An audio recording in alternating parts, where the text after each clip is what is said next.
Unmute करना पड़ेगा sir, आवाज नहीं आ रही।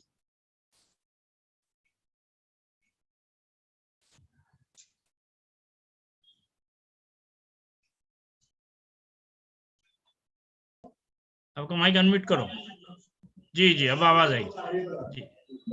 Okay sir, good morning. I feel very honored to be here to nominate the name of the president for one-day national webinar on ICT-based library services organized by Department of Library Science in association with IQAC of J.A.T Arts, Science and Commerce College, Malegaon. Is the president for today's webinar is none other than the head of our institute, Honorable Principal Dr. Ansari Muhammad Ramdan sir, and for the same seconding his name for the president and taking his kind permission to start the program. Thank you, sir. Thank you, sir, for the nomination and the seconding of the president of this program. J.A.T Arts, Science and Commerce College for Women welcomes all in this one-day national webinar on ICT-based library services. After the nomination and seconding of the president of this program, I would like to call upon Professor Naveed Akhtar sir, Assistant Professor of Computer Science Department as well as library of our college, and for aims and objectives, I would like to call upon. Please, sir.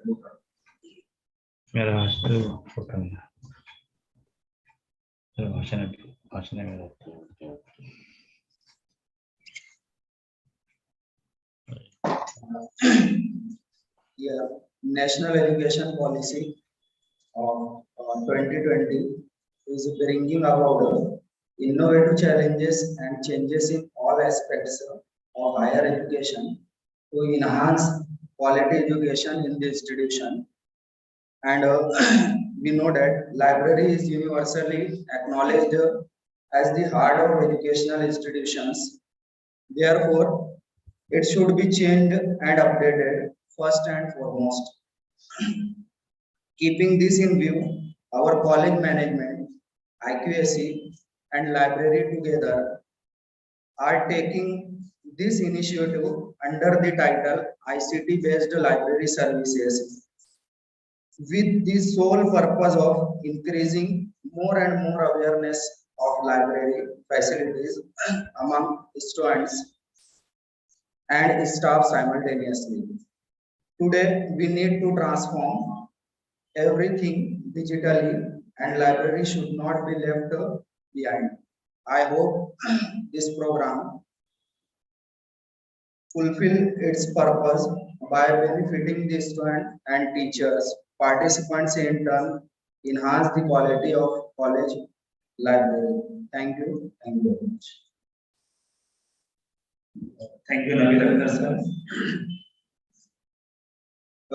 After the aims and objectives, now I would like to call upon the academic and administrative coordinator of the college and a very ambitious lady who is behind such type of quality works in respect to the origination of the ideas of this type of programs and taking actions behind them. She is none other than Dr. Salma Abdul Sattar ma'am. So for the welcome speech, I would like to call upon.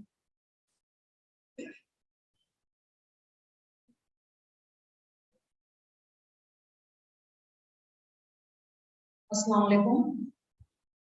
A very good morning to all of you. On behalf of so much problem.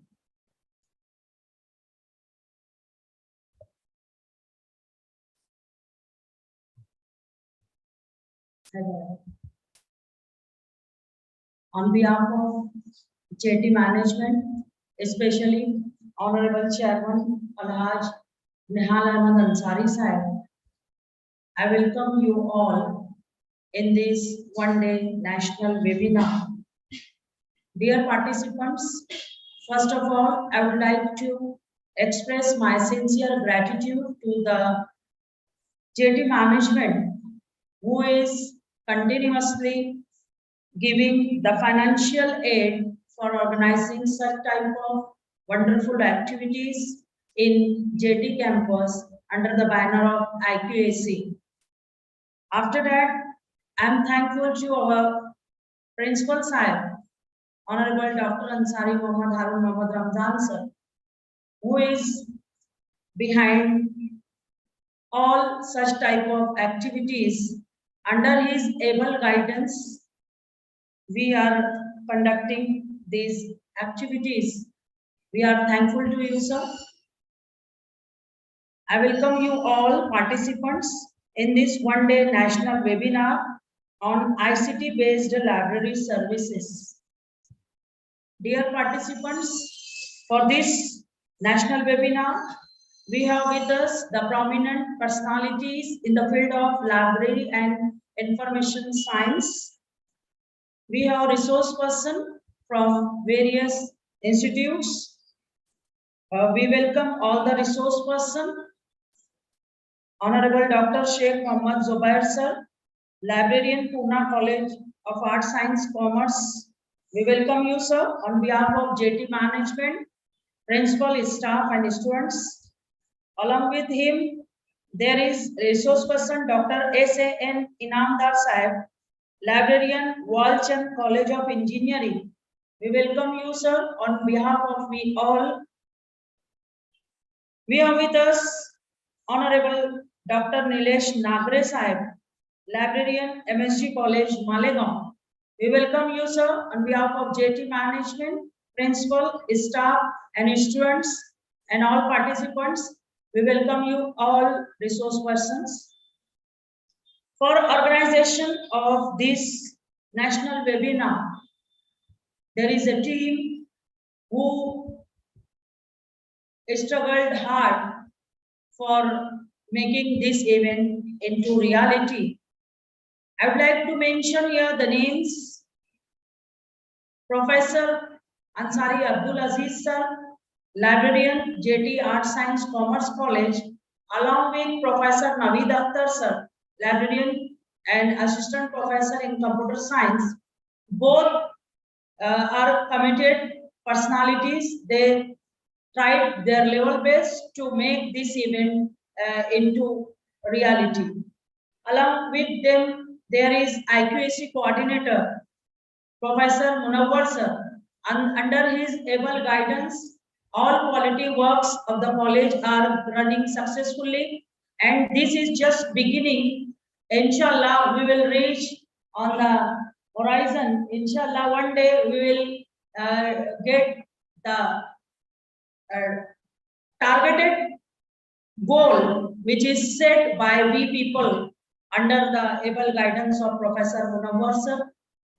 Along with Munawwar sir, there are a team of personalities such as Professor Dr. Momin Adil sir, Dr. Yahya Khan Pathan sir, Dr. Muhammad Ismail sir.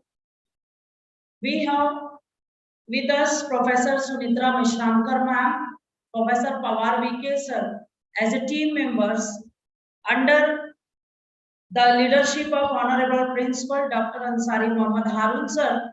We are trying to give our level best for arranging such type of activities.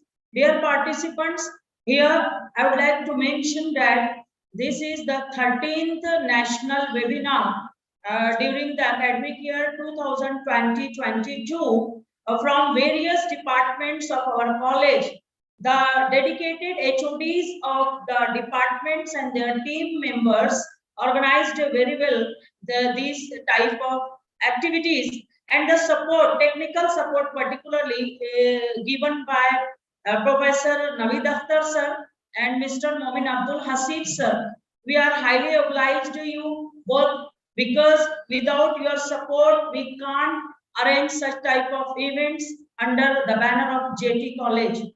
We congratulate on behalf of J.A.T management, Honorable Chairman Alhaj Ansari Nehal Ahmed Sahib, and on behalf of Principal Sahib, we congratulate all the HODs for organizing these activities, and we are hopeful that in future you will organize again and again these activities for the benefit of the faculties, students, and community as well. Thank you very much, and best of luck for today's national webinar. And I hope that you will get the feast of knowledge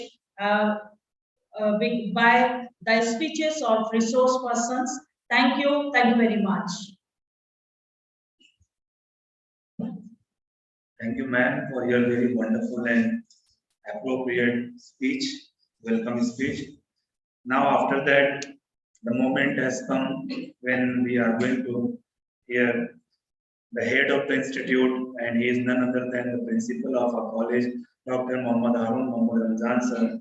I very respectfully call upon him to deliver his presidential speech. Please, sir.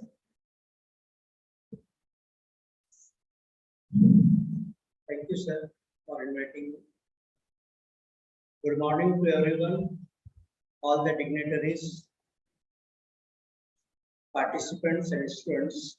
It's an immense pleasure and proud for J.A.T. Arts, Science, Commerce College Government, Malegaon District, Nasik, Maharashtra, India, that we have organized such successful and useful webinar for the participants on the topic ICT-based library services. I congratulate and appreciate the organizing committee that they very nicely and precisely organized this successful webinar. And now I, behalf of, as the head of the institute, behalf of J.A.T. management, behalf of J.A.T. Arts, Science, Commerce College, principal, staff members, and behalf of students, I warmly welcome all the dignitaries, participants, and students, and I hope that this will be very successful webinar for the participants. Again, I welcome and thank all the dignitaries, participants, and students that they give their precious time for us, and our webinar became very successful. And at last, I conclude my speech here. Thank you to all of you, and thank you very much. Thank you.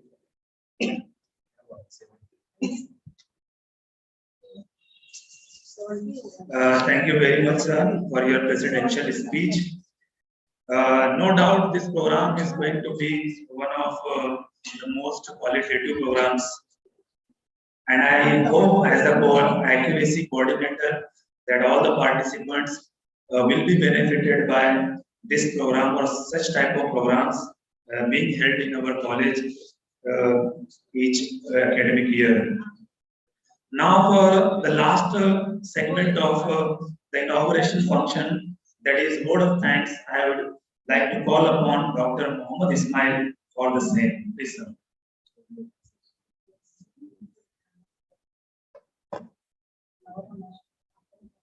Thank you, sir. It is my privilege to propose vote of thanks.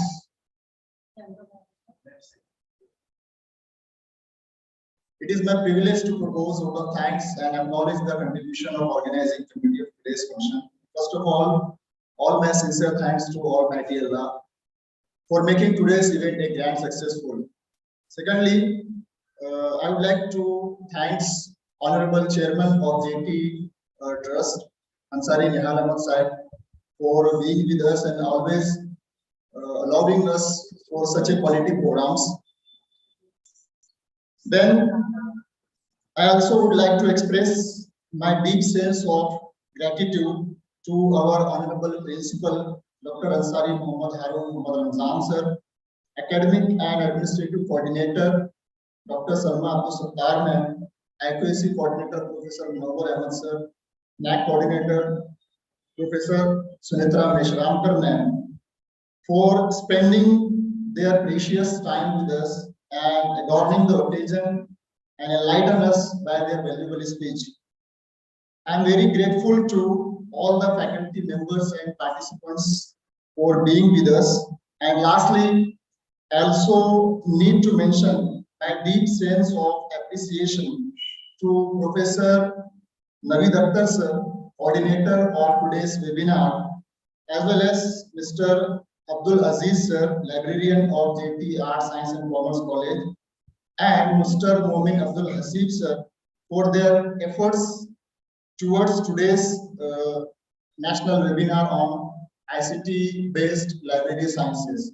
So thank you all of you. Thank you very much.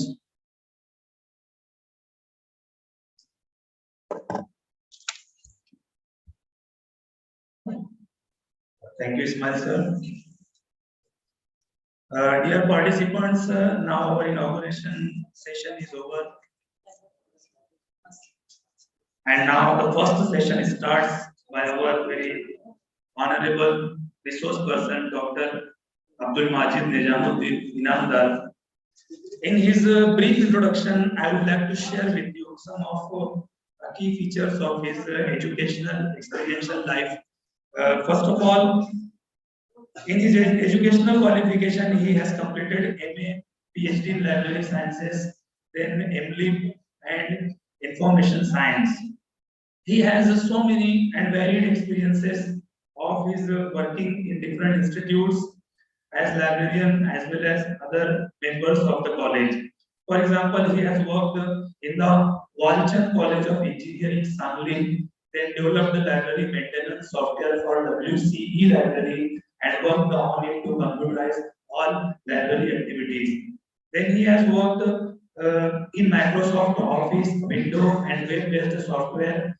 Then ad hoc board for library and information science of Shivaji University, Kolhapur from May 2000 to 2014. Then he has also worked as the chairman of MLib Science Examination Board at Shivaji University, Kolhapur. Then vice president of Maharashtra State Technical Library Association since 2003. Then he has also worked as chairman of Dr. S.R. Ranganathan Study Club for Librarians since 2001 till today. Then worked as vice chairman of Students Cooperative Consumer Store Walchand College of Engineering, Sangli since 2002. See, he is a really very versatile and dynamic personality, and in this way he has some other very valuable experiences to his credit. But I would like to move to his teaching experiences. He also has taught and got many institutions teaching experiences like certificate course in library science. He has given this course for 10 years in Shivaji University, Kolhapur. Then B.Lib and Information Science 11 years. Then M.Lib Information Science 6 years in YCMU Nashik. Then he has taught the subjects like use of computers in library, information science, and then he has taught in BSc Nursing at Nursing College Miraj for 5 years a subject. Then guided 160 students as a recognized guide for their MLib Information Science project. Then guided 13 students as recognized guide for MPhil in Library and Information Science. Then he has worked as a coordinator for MLib and Information Science since 2001 to 2008 in YCMU, Open University Nashik. Then MPhil in Library and Information Science 2006 to 2009 in YCMU. Dear participants, he has participated in seminars and workshops like state level and national level webinars and seminars. They are in number 47, and international seminars and webinars. They are in number 2. He has worked as a resource person mainly in library automation, digital library and management, and the number of his working or offering his services as a resource person is 98 plus. And he guided dissertations like MLib 160 plus, MPhil 13. Then workshops organized for librarians. 12 workshops he has organized for librarians. He has published 12 plus research papers, and then he has given talk on All India Radio also, and that number of talks are 6. Now, I would like to conclude his introduction with his awards. He has got so many prestigious awards like Karan Mitra Puraskar, state level 2006, 6 and 7. Then then Granthalaya Sanman Zilla Parishad 2006 and 7. Then Dhyan Jyoti Award by Avishkar Foundation, state level 2013. Then Gurmant Gaurav Puraskar by Engineering and Architect Association 2013. Then so special appreciation award by Walchand College of Engineering 2015. Then उत्कृष्ट सेवा धोरी ग्रंथपाल by Maraka Mumbai 2017. Then Jeevan Gaurav Puraskar by Maharashtra Foundation. Then most dynamic librarian by ALP India 2020. See, with this, I have skipped so many things in his introduction, but with this introduction, we all can understand that our resource person is really very dynamic, and we are going to get so much benefit out of his knowledge, his experience and expertise in different and varied fields. Now I very warmly welcome our first resource person, Dr. Abdul Majid Nijamuddin Inamdar sir. Please, you continue your session. Good morning to you. Am I audible?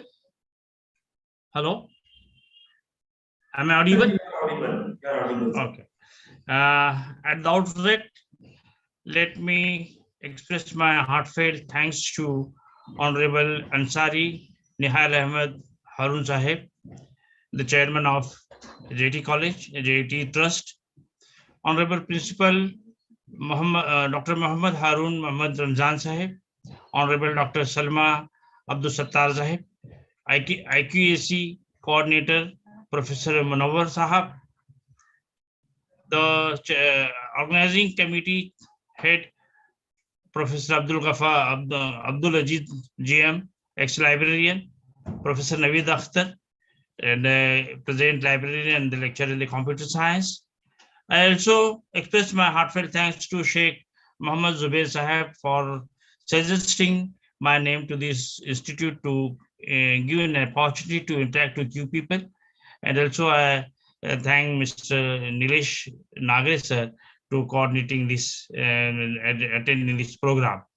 Sir, today I am going to deal with a very critical topic which is been much spoken and much taken otherwise about the digital library. Exactly, digital library, there are many misconceptions, and the advent of computer has brought a great revolution in the field of library and information science. Library science has become a science, and now without computer and without computer automation, we cannot think of the library. So I will share my screen sheet here now, slideshow.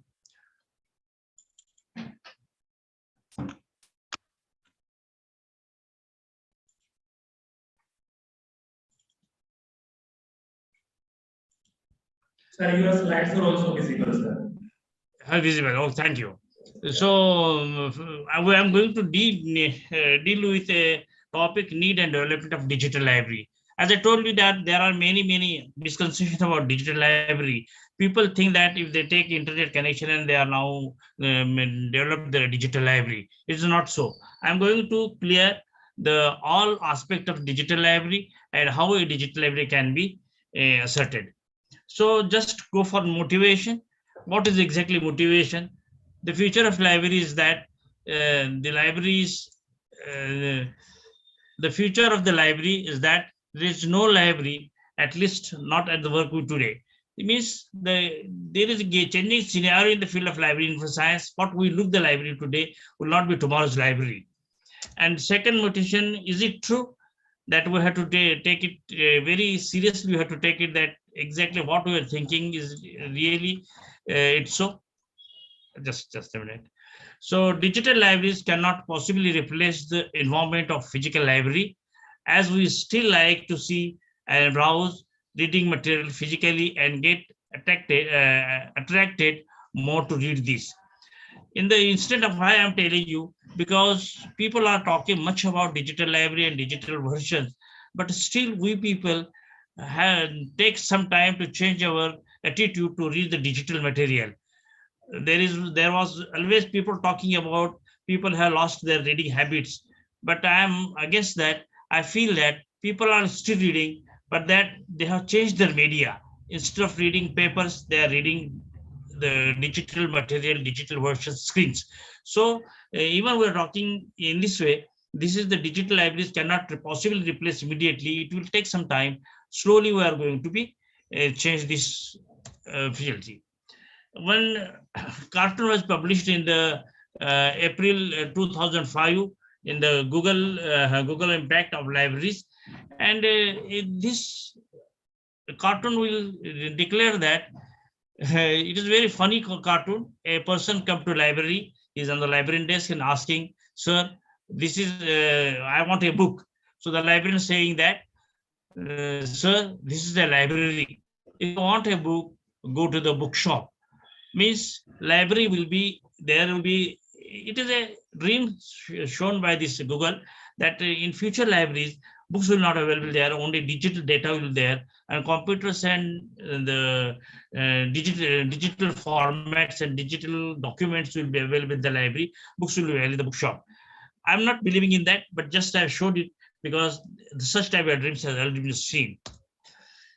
According to Smith, digital library is organized. Some definition we have to see in, before we are going to see what digital library is. According to Smith, digital library is organized and focused collection of digital object.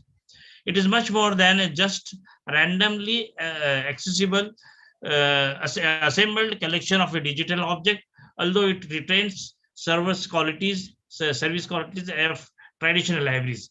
They are more collection focused, more committed, community focused, and having quality long-term availability of digital documents. It means that the definition clearly says that these are the digital object will be the main focused collection of a digital object. In digital library, it will be there. Why we need a digital library? Need of digital library. There are many reflections about the digital library, many controversies in the field of the digital library. But exactly what are the limitations?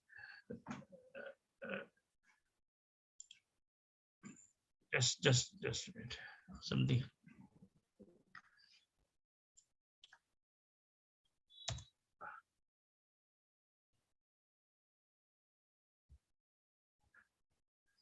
Limitations of print media.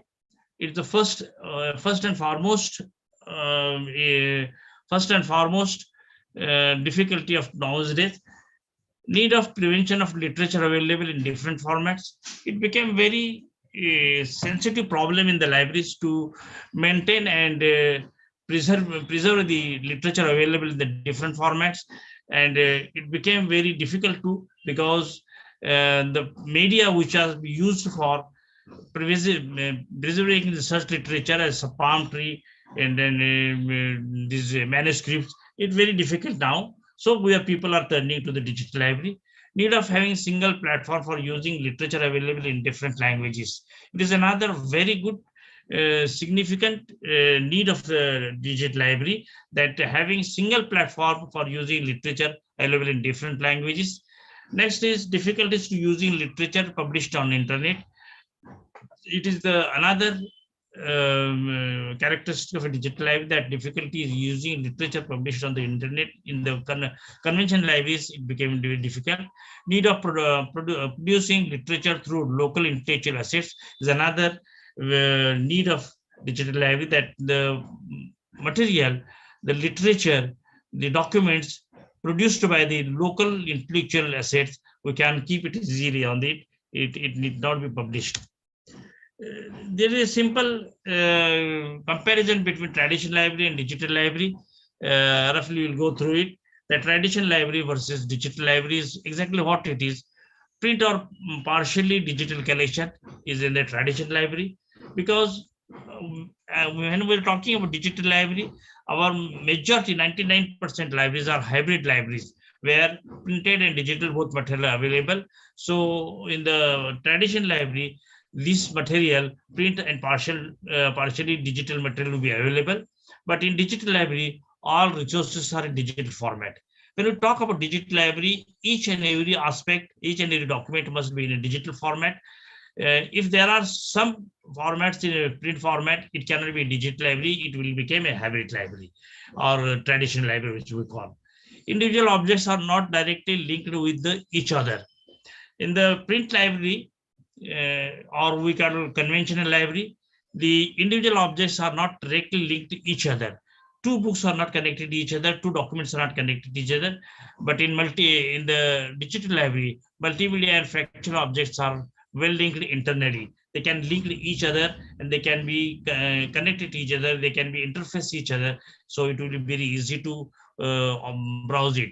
Flat structure with a minimal contextual metadata, and in the digital library, suffocating of data structure and richer conceptual metadata. Conceptual metadata is very important, and it has been seen that flat structure and here is a suffocation. Next is scholarly contents with validation process. It is a scholarly contents with validation process is must in the traditional literature, but more than scholarly contents with various validation processes available in digital library. Limited access point and centralized management. In the conventional libraries, we see that there is a limited access points and centralized management. We manage it centralized. We keep the stack up to date and we manage it centralized. There are some rules and regulations in the formal digital libraries, but in the digital library, unlimited access point, distributed collection and access control. There is no limited access, it is unlimited access.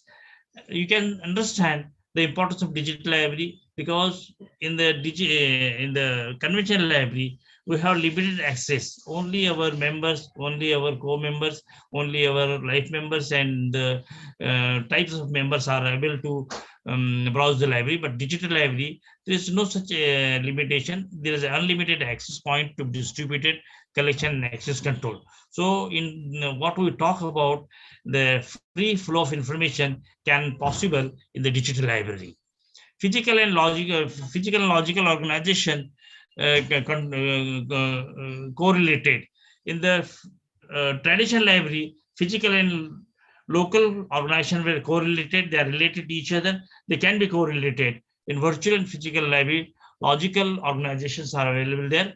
Virtual, physical, and logical organization.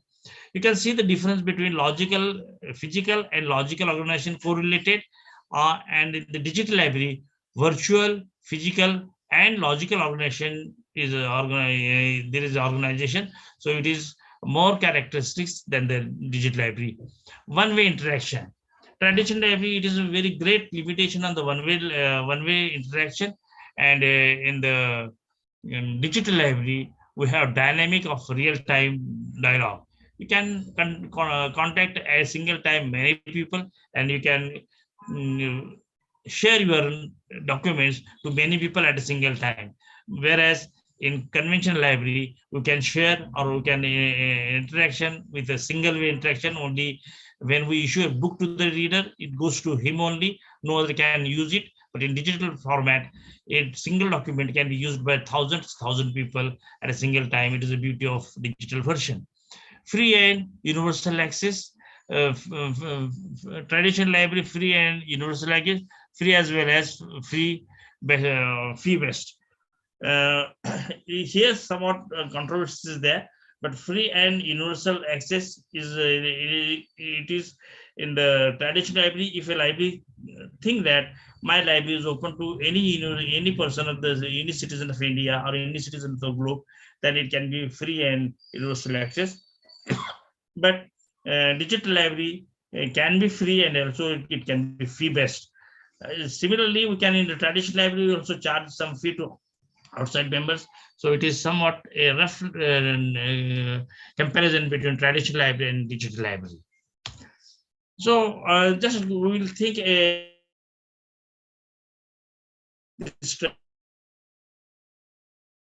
Traditional library is firstly in the initial stage converted into automated library, then it was converted to the electronic library, and then it's go digital, and now it is moving to the virtual library. So traditional library, automated library, electronic library, they are the slowly developed assets of the library. How from a book to book is get automated, the library processes are get automated, and then it converted into digital electronic library, and then now it became a digital library. This is the total traveling events. Now motivation of the in the past, present, and future. Just to go very fastly about the motivation of the past, present, and future. First thing is digital libraries design components. There are three major components of designing a digital library. First is the technology. Technology, growth and changes in the underlying architecture. It is the first and foremost important issue in the motivation of in the past. Then contains changing needs of information of consumers. The technology, content, and viability. These three steps are very important in the development of a digital library. Technology, growth and changes of the underlying architecture. Then today, there was a huge changes in the computer architecture and computer versions. The computer which was very current nowadays today, it is going to be outdated tomorrow. It is the actual factual stage of these computers. So every time the computer is going to be changed. Then contains changing needs of the information consumers.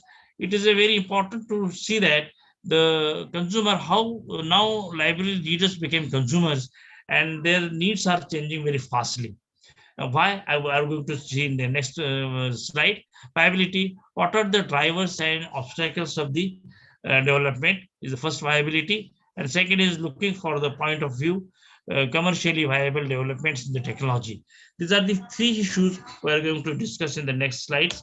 So first, take it some another issues in that technology paradigms of the information science standardization.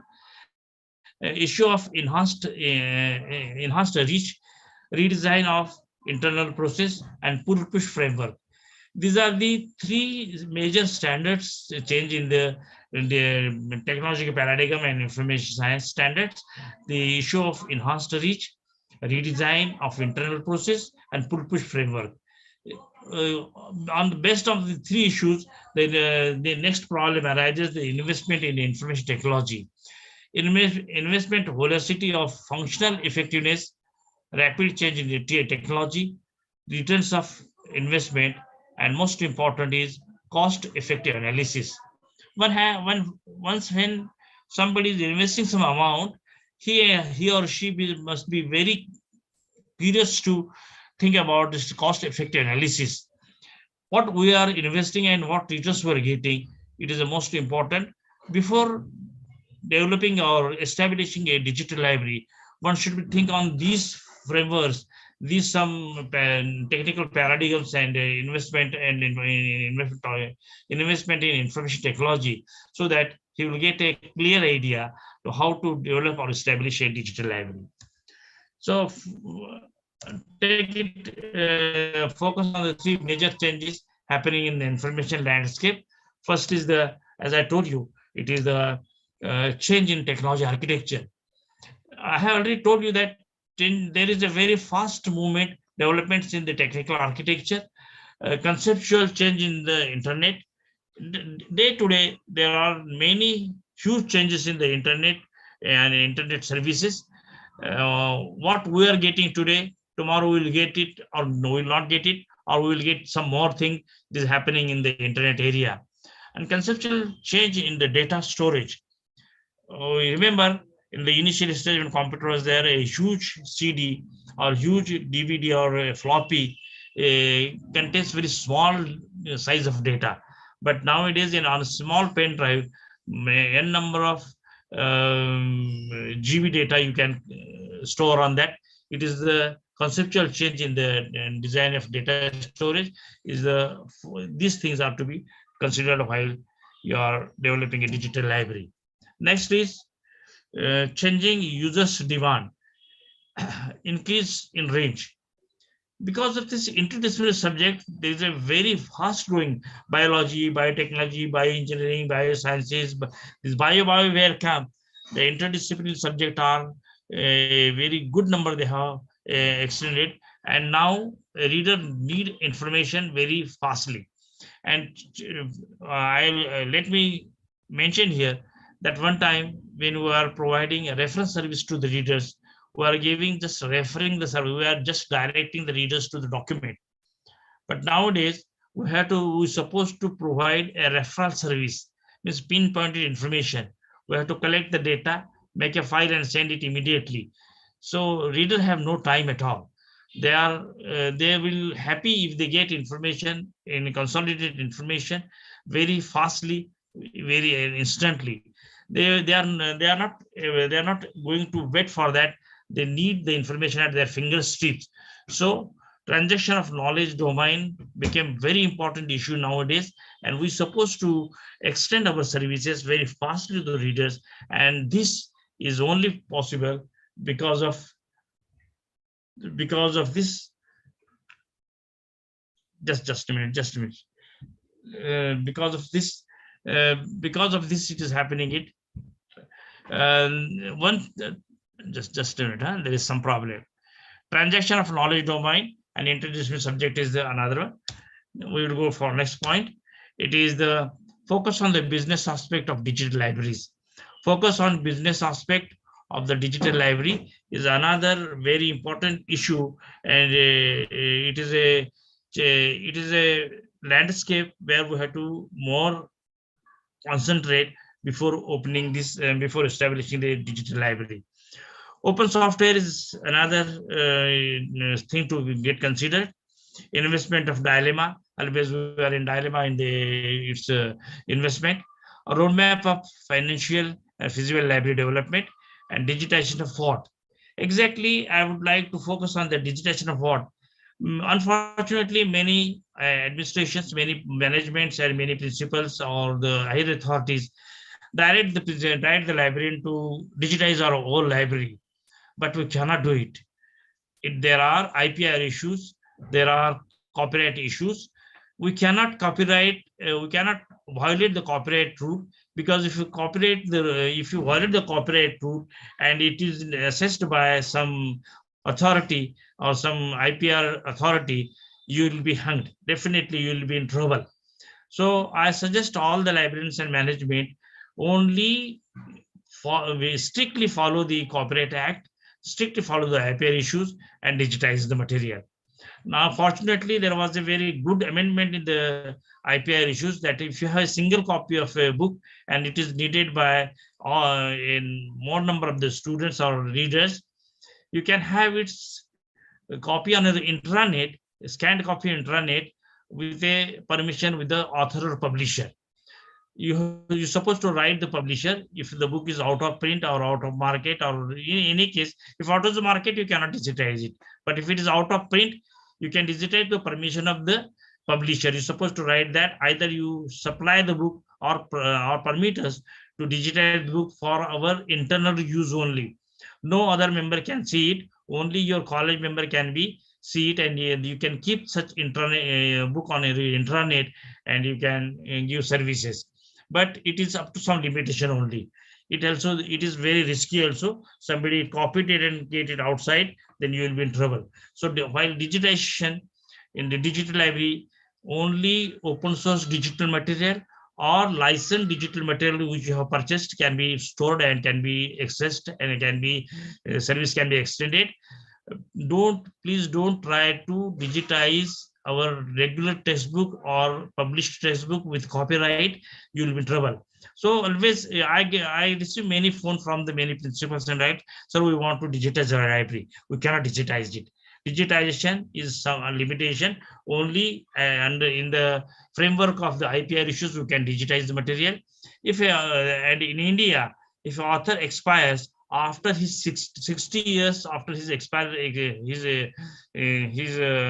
death, you can, this material go to the public domain. In the foreign country, it is 50 year. In India, it is 60 year. After 60 year, you can modify it. But you can digitize your all manuscripts. Those are very very old, and there is no copyright act.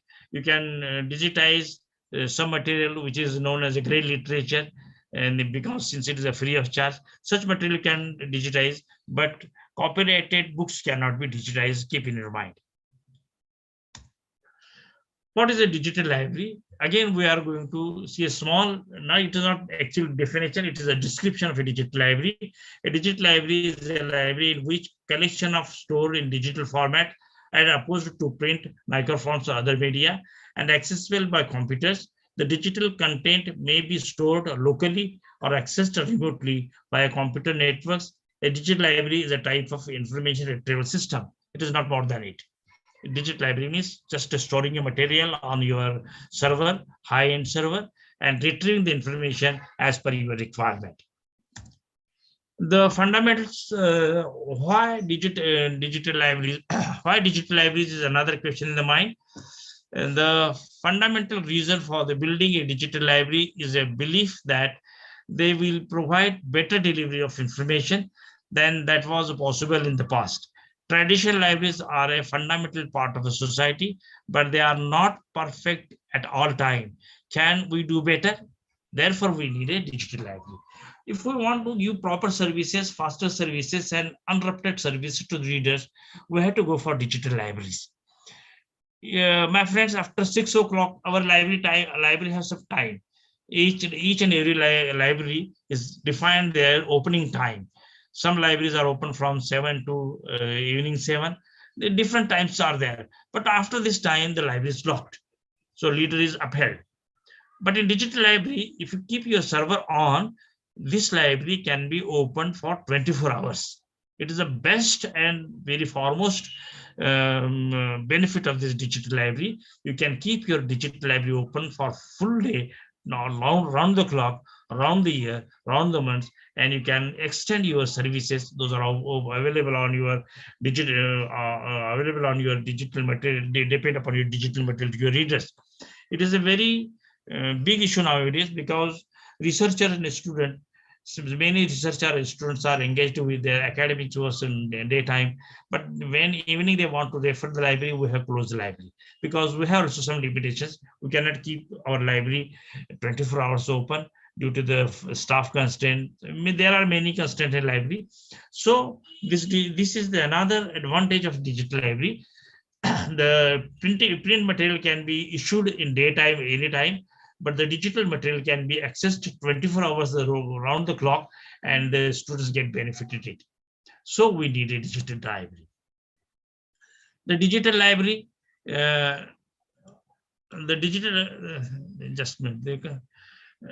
input capture devices, the desktop computers, and underlying. What is coming here? I think, sir, who is the moderator? You can remove this. The desktop computer with supporting accessories, input capture device. We need scanner. I think I had listed. I have missed one. So digital libraries are user the computer power used as searching and browsing. Information can be shared. Information is easier to keep current. You see, is another very important issue is that sharing the information is very difficult in a physical library. We all talk about IRA, interlibrary loan, but can we think very seriously how much aggressive, how much actively participate in the this sharing of books, physical books? Very rarely we use it, because there is a many constraints and hurdles in the way. If you issue the book, we are not sure that the book will come back again, and if you come back again, we are not sure that the book will be in the good condition. So no librarian is daring nowadays to physically exchange your books in the conventional library. But in digital library, if you have open sources material and licensed copies with some limitations, you can share your data to anybody else with a very easy matter. With easy way you can exchange your data. So, and nowadays sharing information has become very, very important issue, and we can do it very easily by our digital library. Information is easy to keep current. If we print a book and some advances or some new changes are happened, we cannot change it immediately till we publish another edition or another reprint. But in digital library, digital material, you can change the material easily, you can update, you can edit it easily, and you can keep the material current. The information is available. I have already told you that your server is on for 24 hours, is available for every time.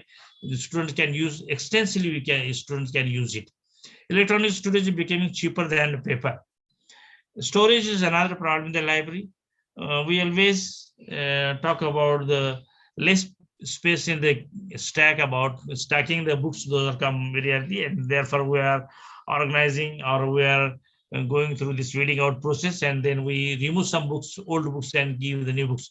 But electronic storage became very cheaper than the paper. And in the conventional library, it's very costly to maintain the books and to provide space to the books. But in the electronic, it is very cheap. Personal computer display are becoming more pleasant in use. You can see that Pamtop and all these computers and laptops are becoming very attractive, and they are pleasant to use. High-speed network are becoming widespread. There was a huge spread of wide LAN, WAN, and this internet has created a revolution in the field of networking, and computers, and it became a blessing to the library. So high-speed networks are becoming widespread. Desktop computers are the accessories, input capture devices, scanners, and videos, camera, printer, telephone connection. These are the necessary things I have given here. I think that you all may be knowing about it. And for connecting devices, modem, router, switch, bridges, cable for networking, and other connected devices necessary for building a digital library. External storage, CD, DVD server, or other DVD servers. CD, DVD server became very important nowadays. There are many companies those have come with a mirror server, a replacement of mirror server, and they are providing a high-end server for CD, DVDs. If you are physically handing over somebody else, there are many chances to get it damaged.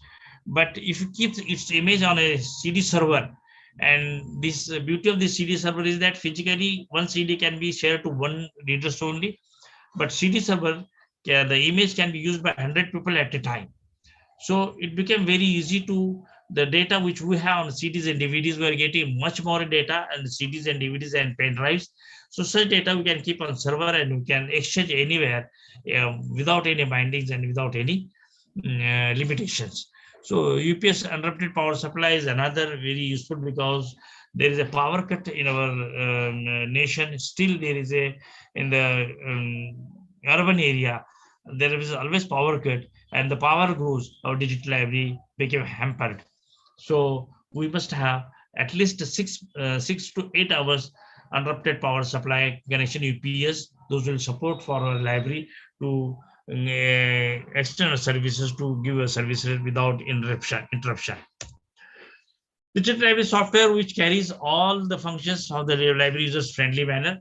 Fortunately, there are a number of digital library softwares are available free of cost. They are open source softwares. I'm going to give a list of it to all people, but if, it needs only a small training to the librarian or the person who is dealing with the digital library. Digital library softwares are specialized software used for building, maintenance of running the digital libraries information repositories, that is the institution repositories. Difference between DL and IR is only functional and point of view. Exactly, digital library and information repository, there is a very small difference is there about the functionality. Otherwise, they are as equal as is it. The digital library is higher institute repository, digital library. They are same as this, with only few functionality difference. So what it is going to see. This is the list of softwares available on internet. DSpace, Greenstone, ePrint, Fedora. And there are a number of, these are the few I selected. You can go, if you search on internet, you'll get many more numbers of softwares available free of cost. You can start to in initial stage, you start to develop your institutional repositories, backing with some open sources, add some open sources, and this institutional repository will itself will get converted in the digital library. So these Space and Green Store are more popular in our area. ePrint is also used by all IITs and NITs. Fedora is also used by some specialized institutions, and more is now became a simple DL is another very good software come into the existence. It is a free of available, free of cost, simple DL. DL means a digital library, simple digital library. It is a very process-based library design. You can go it through and do it. So these are the some softwares. Now I will give you exactly idea how a physical agent and digital agent and digital product and physical product, how a digital library come into existence. How it is, you can see vertically and horizontally, there is a virtual products, virtual delivery, virtual process and virtual product, virtual digital product, digital physical product, physical agent, and digital process and physical process. These are the dimensions for digital library. And when digital library took into place, you see there are some blocks, those are white and some blacks. How exactly it works, you see that it is a digital library, virtual library, traditional library, digital library, virtual library. Combined is, it is a combined full-fledged unit of a library where a digital library exists, virtual library exists, traditional library exists, and it's a physical product connected to traditional library, virtual product are connected to the digital library, virtual process are connected to virtual process and digital process. So this is the total scenario of a digital library, how a digital library comes into existence. I will go further and I will give you 3 dimensions of the library. The product, service, sold, physical. There are 3 to 4 types of digital libraries. The dimensions are there. 3 dimensions: the product, services, sold, physical or digital; the process, physical and digital; the delivery agent or intermediary, physical and digital. So these 3 dimensions are diverted again 3 dimensions. Once a traditional library, all dimensions are physical. Pure or virtual, pure virtual or digital library, all dimensions are digital. But in hybrid libraries, all other possibilities include mixed digital and physical libraries. What we have today in India are the hybrid libraries. We do not have any digital library, only digital library of NDL, National Digital Library, is coming up with a digital material only. So it can be counted under pure digital virtual library. But our other all institutional libraries, college libraries, IITs library, NITs libraries, they are basically hybrid libraries, because they are a mix of conventional data, print material process, plus virtual data, all the digital data. So these are the 3 dimensions of a digital library nowadays. Now we will go through this information repositories, how it come into existence, how it will come. You see that there is a feature of a just a structure of a library. So there are 4 major dimensions in the 4 important pillars of a repository. These are the people, public, technical standards and organization, buyers, sellers, intermediaries, services, in information science people and management, the first pillar. Second pillar is public policy, legal and privacy issues. Third pillar is technical standards for documents, security and network protocols payment. And fourth pillar, very important, is organizations, partners, competitors, associates and government services. If these 4 pillars come together, an institution repository can put in the pillar, it known as a infrastructure of a information repository. And they have 5 characteristics. This information repository have 5 characteristics. First is common information service infrastructure, security, smart cards, authentication, electronic payment and direct directories of catalogs. Second characteristic is messaging and information distribution infrastructure, EDI, email, hypertext, transfer protocols. Third is multimedia content and network publishing infrastructure, HTML, Java, World Wide Web, and HTML. Next, fourth characteristic is network infrastructure, telecom, cable TV, wireless, internet, WAN, LAN, MAN, internet expert. And fifth, very important, is interfacing infrastructure, the databases, customers, and applications. If this all come in together, it became a framework of digital information network, and it is known as a management of a framework of digital information. This is all management issues of a institution repositories. If you see the picture, it can be very clear-cut structure, crystal clear concept of a information repositories. Altogether, it became a institution repositories. Now, just we will go take a overview of architecture. It is somewhat technical, but we're supposed to understand it while we are developing a digital library. If you digital library repositories, digital library repositories are, you can see them in a red color. These are the digital library repositories.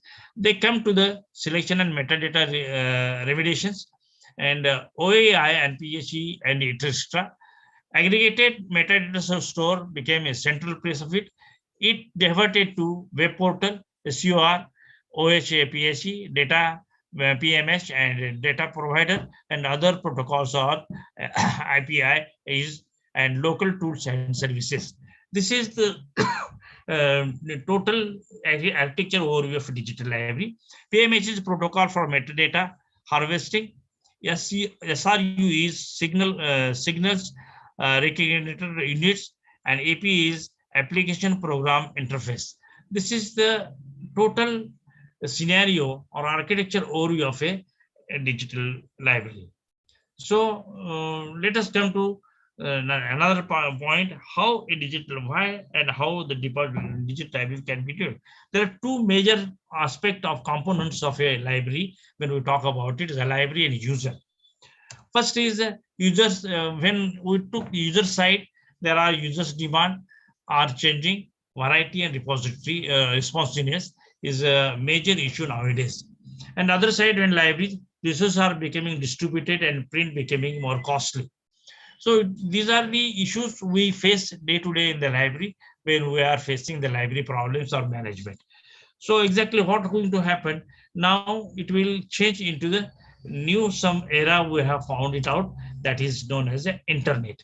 Internet on the library side and the other side users demand are changing, are also remains as it is, but it is going to be changed. How? I will show it. That digitization of content, use of internet interlink will solve this user demand are changing, variety of users demand. You can face it and you can do it. Sir, how much time I have? Anybody can respond me? Still, how much time I have? Sir, you can continue till 11:15. 11:50. Okay. Till I have much time. Okay. So digitization of contents and users internet interlink will answer for these issues, and it can go into it. Now, just we'll go for generation type. It is coordinator. Please, you can remove this window from my screen. Please move this window away. Coordinator, please. Hello. First generation, second generation. So some window is coming again on my screen. Can you remove it? Sorry, sir. One window named as a please move this window away is coming on my screen from your side only. Yes, sir, it is visible on your slide. Please move this window. No, you can remove it from your side, no? No, sir, it is not in our side. Okay, I will see. Yeah, now it is removed. So first generation computer, second generation, third generation. For this process of development of digital library, 3 generations there. The static scholars of text on pictographics and conventional. Second generation part full automation, print and digital information. And third generation is a digital library. Third generation digital library, organization that provides the resources, including the specialized staff to select, structure, offer intellectual access to, interrupt, distribute, preserve the integrity of, and ensure the persistence over time of collection of digital works so that they are readily and economically available for use by the defined community of set of communities. Now, there are two important issues in that. You have been very cautious about economical things of the computers, because each and every library is facing financial constraint, and digital library will definitely help you to become more economical. In a small amount you can give more services. So this is another one. And another third generation digital libraries are defined community or set of communities. You can define who to service, who to provide the service, or who cannot to provide service. You can make your own links and all other details I'm going to tell you. And fourth generation will be the virtual libraries. In third generation, the digital libraries coming into existence, and fourth generation is the virtual library. So we have to go through it. I'll show a chart how a development of digital library come into existence. And this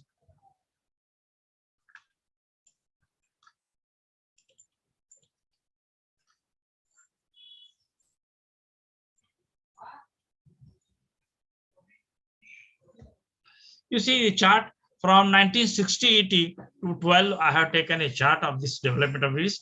1960, first time proprietary mainframe Iceland has come into existence. In 80 to 90, desktop common OS and common standards come into existence.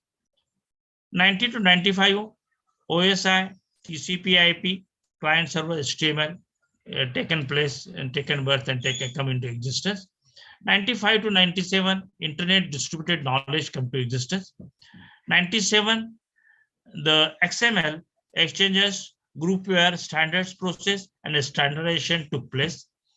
In 2000 to 2002, mobile technology agents, agents technology, RFID and other things come into existence. And 2000 to 12, AutoCAD, AutoID, EPC and PML and ONS has come into existence. Now we go to see that how it is come, how it is identified it. This first area is known as the automation area. Another is a front office management and automation area. Third span was known as the interlibrary connectivity distributed databases. Fourth area is known as digital library and virtual libraries. As I told you, third and fourth generation. And content-based standard repositories, e-archives had come into 1997, it come into existence. And then tracking systems and intelligent libraries became, where human interference is very meager. Such libraries are intelligent libraries come into existence. And afterward, the loss of prevention in 2003, there is a loss of prevention. So what we call exactly in the first part, we call it the legacy. Second called as OS standard. Third, we call as common communications. Fourth, we call as content based. Fourth, we call as process based. Fifth, we call as a product, and the end, it gives an end. So loss of prevention is the last one. So it is the total scenario development of libraries with IT. It is a, we can say that a development of digital library happened in this way. Now we will go for some another issue. I will tell you about how an initial stage of digital library come, how it took birth. Digital gold means our data. Information is a digital gold. We call it a digital gold. Black gold, we call it a digital gold. The information is always gold. It's treated as gold. It's precious. So digital gold, how a person who is sitting on the workstation is developing it. It uses first he develop his user database, then he go for digital archives to convert the material which is likely to be digitized, which is permitted by the rules and regulations. So he do it, the digitization, and he send this information to digital gold. Then digital libraries through internet, intranet, extranet come into existence, and they joined it. Then the next phase will be the virtual library, where we are going to. My question is, Again, they come into the home network, and my question is, what is in future? So if you go through this picture, what you understand? We understand that the digital library to be initiated in the initial stage by the collecting digital gold and distributing it among various resources. And more important is users database. You must know what you're using, and who is using your data. These are the some very important issues. Now I will talk about the technology architecture. Technology architecture is how a digital library come into existence. There are three parts of the architecture. First is the technological architecture. Second is the content architecture, and fourth is the legal architecture. These three architecture, when come together, a digital library took birth. Technology architecture, the software, hardware, the databases, and all the things, not databases, the technical part of it, networking, connectivity, everything come here. Second is the content architecture. What you want to keep on the internet, on your digital library, is another very important issue. Content, what content you are, because content is the soul of this library. Digital library soul is the content. What content you keep, the people will attract accordingly. If you do not, you keep very useless material on the content, nobody will attract it. If you keep very current and updated information content on it, people will jump on it, and you will get really, you can earn money out of that also. And legal architecture is very important. The digital library, you should be follow all rules and regulations prepared by IPR issues, under IPR issues in the Copyright Act. We should be very honest with it. In the motion of serving readers, or in the emotionally becoming very easier, you cannot break the rules. You cannot break the rules. You cannot serve anybody else by violating or avoiding the Copyright Act. We should remain in the legal architecture. We should be very honest about our content architecture. We should be very sure about our technological architecture. Sure, honest, and really another cautious about the legal architecture. These are three important points. When you think of developing a digital library, you should have to consider these all 3 points in your mind, and then you can do it. I have given some Greenstone digital libraries addresses here. You can also find on the net also. First is DSpace. You might be knowing that A.R.D. Prasad is pioneer in India from in Bangalore, DRTC, Documentation Research Center. He has worked much on the DSpace. It's very easy, but there are some technicality. You're supposed to learn the technicality, then you can develop your library and your repositories through DSpace. Greenstone Digital Library, Professor Ian Return has given his whole wealth, whole property to develop this Greenstone Digital Library, and he has made free of cost to everybody. You can do it. There are regular courses of Greenstone Digital Library on tutorials are available on internet. You can go through it and you can learn this. ePrints, Fedora, there are a number of it, but I've given it 4 possibly. Multiple domains. Need of contextual and content. Time for access is reducing. These are some dimensions of digital libraries. How to move from information to knowledge is another way to understand it. Now, just one more picture I'm going to show you that IT investment is very important, and staying ahead the competition is another issue. And then third issue is improving operational performance in digital library. Then it goes to higher capital cost. It is we have to consider it very seriously. Network externality is another problem in front of us. Then multiple standards is another issue in developing a digital library, and internal integration is one more issue to be considered. And lack of standard is our problem. We have it. and loss of effectiveness is another issue in the developing digital library. So these are the for this all problems, open standards come forward, and it can give a network externality and infrastructure technology too. So external integration will be happened, and again it go to the infrastructure itself, and you can move toward this cycle, and you can develop a digital library, and there's no static age. You can move ahead. The sky is the limit. So some reach fourth generation libraries, improvement of conventional digital libraries, access through the wireless gadgets, need for the content modification midware, a major paradigm shift is there.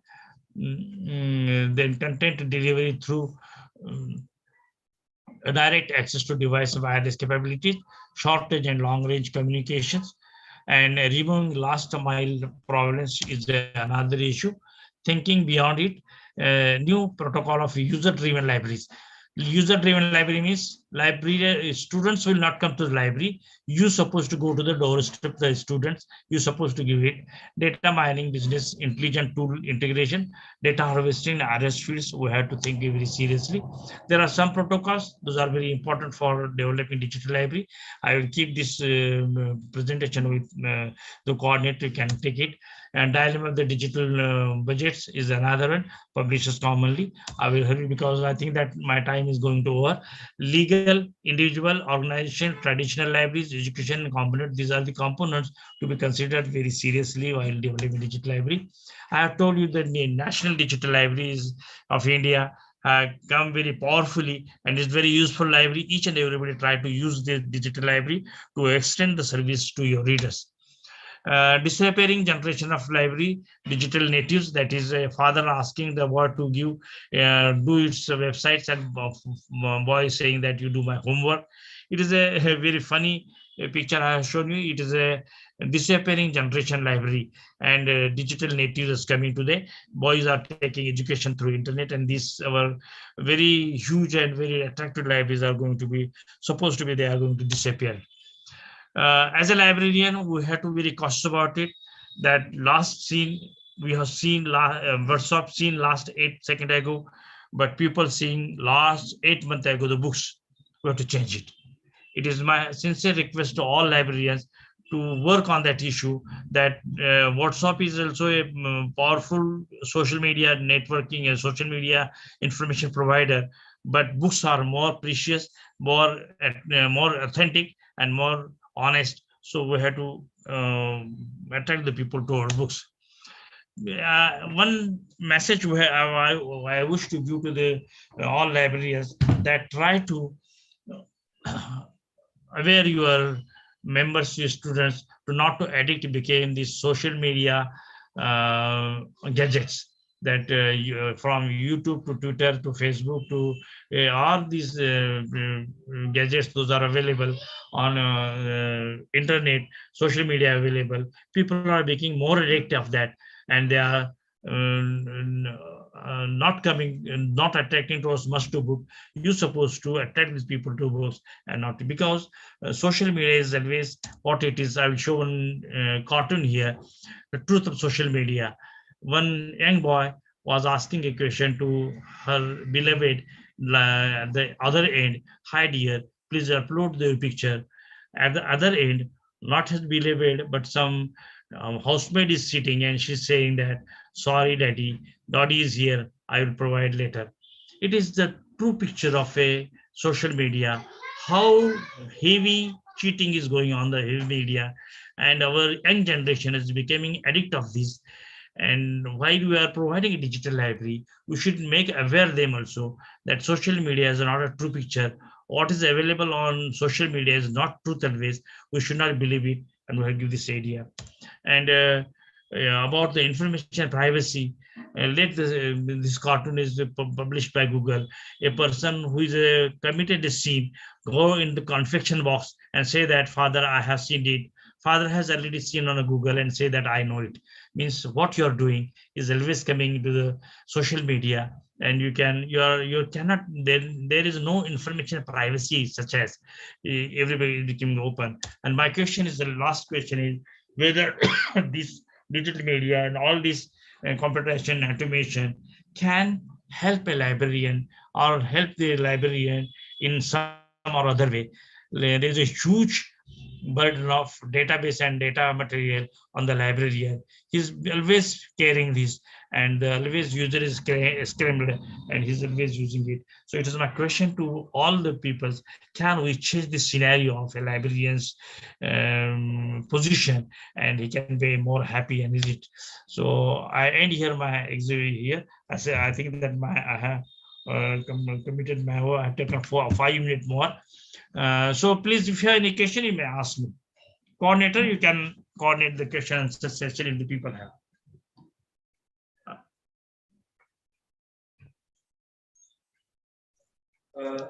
Sir, there is a question. Is there any standard software for digital library, sir? It is a Greenstone Digital Library, I have told you. No? Fedora and Greenstone, I have given their websites also. DSpace, Greenstone Digital Library, and the Fedora. These are the free, more popular softwares for digital library. They are free of cost. You just go on internet, search it, download it, and start it.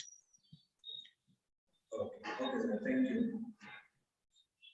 Thank you very much, sir, for your wonderful session. It was really very engaging.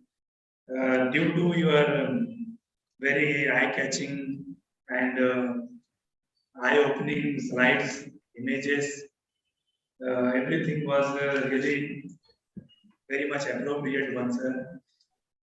Sir, there is a request that if in future we need your help for organizing this type of programs by our library, so you will respond positively. We hope so, sir. Sure. And I extend my gratitude to you, sir, on behalf of J.T. Trust, J.T. Principal, J.T. Coordinator, Academic and Administrative Coordinator, and I am the IQAC Coordinator. I am also thankful to you, sir, for having such a great and very wonderful session. We are honored, sir, that you accepted our invitation on a one call only and gave your session, sir. So thank you very much for everything that you have done, sir. Thank you. Now we move to the next session, session number 2, and I would like to call upon Professor Navid Akhtar, sir, for introduction of the second resource person, that is Dr. Nilesh Nagare, sir.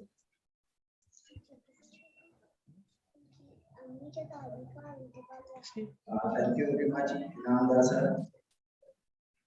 Now, next resource person is Professor Nilesh Nagare Patil sir, who is presently working as a librarian in MSD College, Malegaon. He has over 14 years of experience in the field of library science. He started his career from as a library clerk from KKWAC College, KKWAC Institute of Engineering. He has experience from 2008 to 2010.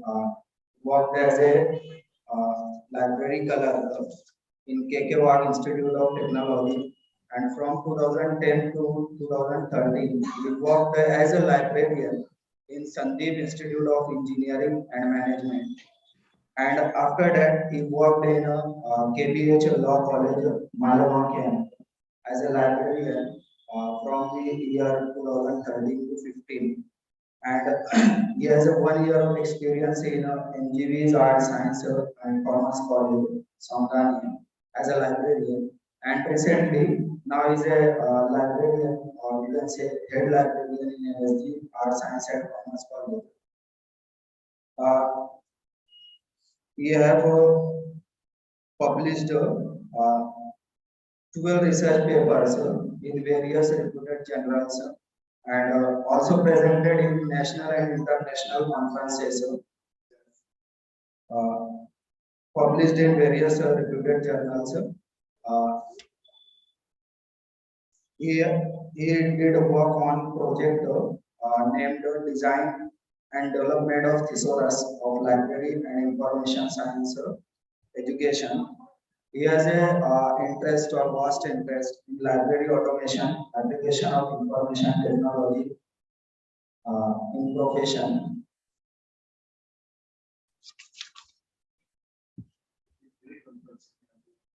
In this way, I would like to call Professor Nilesh Nagre sir. Sir, please, you can share your screen.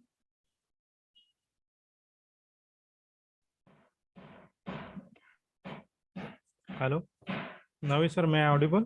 Yes, sir, you are audible. Thank you. Thank you.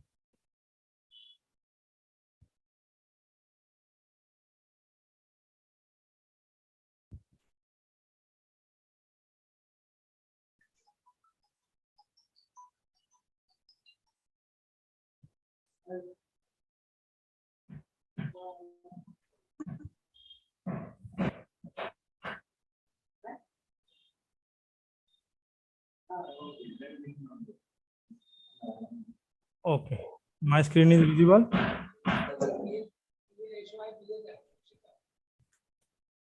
So, may I start? Sir, please make it full screen. Hello. Sir, please make it full screen. I have made.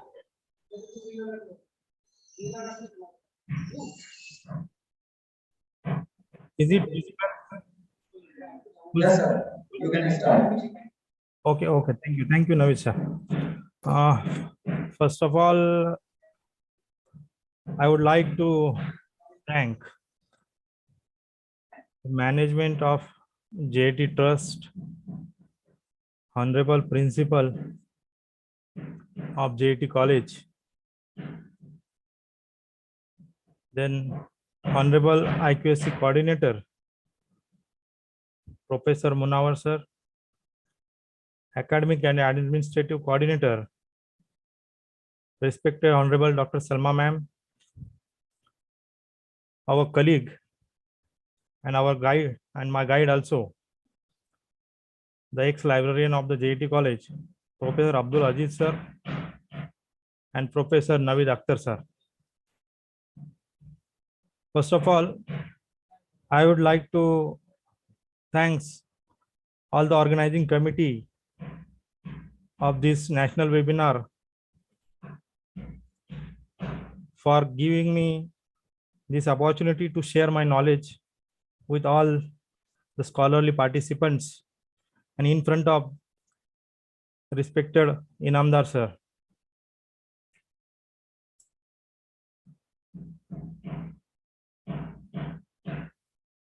Friends, today I would like to share the e-resources, some representative e-resources that are useful for our library professionals. With the help of these e-resources, our librarian can provide services to their users in very appropriate manner and within a stipulated time period also. So the e-resources, according to Library and Information Technology Glossary, the term e-resources used to describe all of the information products that a library provides through a computer networks. There are various definitions for e-resources. We all familiar about the term e-resources. So we move further. Why we need the e-resources in our library, or why we need e-resources to provide our services? To get access to an information source, we require e-resources to get access to an information source that our users are unaware. The e-resources can be searched quickly and found easily by the users. The amount of time spent on print resources can be used on another work. We all know that searching in print resources, the searching information in print resources is very time consuming work that we all faces to collect, to store, organize information in digital form. That's why we require e-resources. Then to encourage efforts to learn and produce authenticate and the correct information through the research. There are some e-resources I have collected. There are only few. If we search, there are a lot of e-resources that are useful to us, which are freely available on internet. These resources can be used to provide our services to our users. We have working in arts, science and commerce colleges, which have very limited financial budgets. That's why we have to search another way to accumulate the resources which are available on internet to provide better services to our users. This is one of the important resource, Vidyamitra. It is online learning platform which is developed by MHRD Government of India to provide facility to search, browse and all hosted content. We can see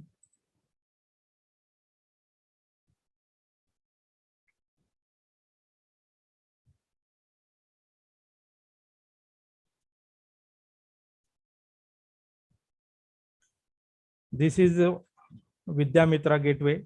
Here we can search the content by title, by subject. Here are various subjects, various faculties of arts, humanities, engineering, technology, physical and basic sciences, medical and health sciences, life science, social science. In all these subjects, we can search related information which are required to us or our users. Many times our researchers, our faculty, students required informations which are not easily available in print resources at that time. Hello. Sir, your screen is not visible. Hello. Now it's Screen is not visible, sir. screen is not visible. Yes, sir. I think you shared on the PPT screen. Okay, okay, no problem. Now visible? No, sir. I have shared PPT now. You only shared a PPT. Okay, okay, no problem, no problem. Now visible? No, sir. Sir, please end the screen sharing and restart sharing.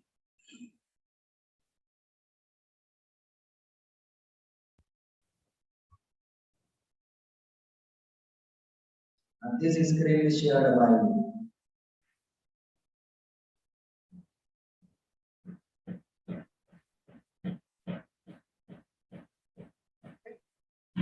May I stop sharing? Sir, share the entire screen so you can switch anywhere.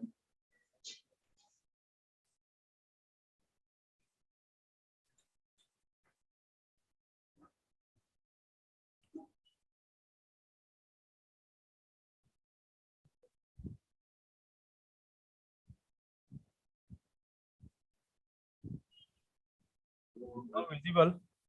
Yes, it is visible, sir. Okay, okay. Thank you. Continue, sir. Okay, so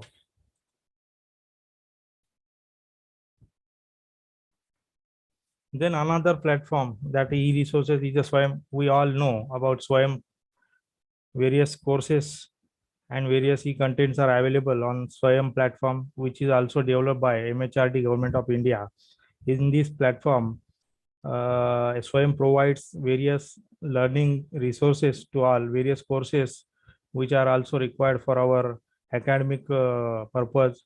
It is useful for students who are not able to attend the regular classes, so they can access the Swayam platform to fulfill their academic curriculum or classes or learn through this Swayam platform. Then another resource is the videolectures.net. It is also a very useful platform for us, because we can share these video lectures to our students, our lecturers or our faculties. Here, these are freely available for us. The video lectures developed by various distinguished scholars, scientists, in the platforms of conferences, summer schools, workshops, and these are available in the field of science as well as social science also. And this platform, this portal is providing the science, exchanging ideas, fostering knowledge, sharing, and providing high quality content which are useful in research purpose. There are various documents also available in this portal, various links which are systematically classified and arranged in this portal, which are also useful for us for providing various services in our library. Then another e-resource which is useful to us and we should know about ERINS. It is a web-based research information management service. Here, this platform manages the research profile of research scholars, faculties, research students. This portal helps us a lot. It also helps to academics, R&D organization, faculty members, scientists to collect, curate, and showcase the content which are generated by faculties. Here we can see the profile of research scholars, faculties. Our research publications are also shown in this profile. Here all the details of faculties are mentioned in this platform. This is the database of researchers. It manages the research information which is generated through various platforms on internet. Then another e-resource which we should know to provide our services is the ChemSpider. It is a free chemical structure database which provides fast text and structure of chemical structures, chemical compounds. 100 million structures from hundreds of data sources are available in ChemSpider, which is very useful for chemistry related students and teachers, and the users which are interested in chemistry or working in chemical sciences. This resource is very useful for them.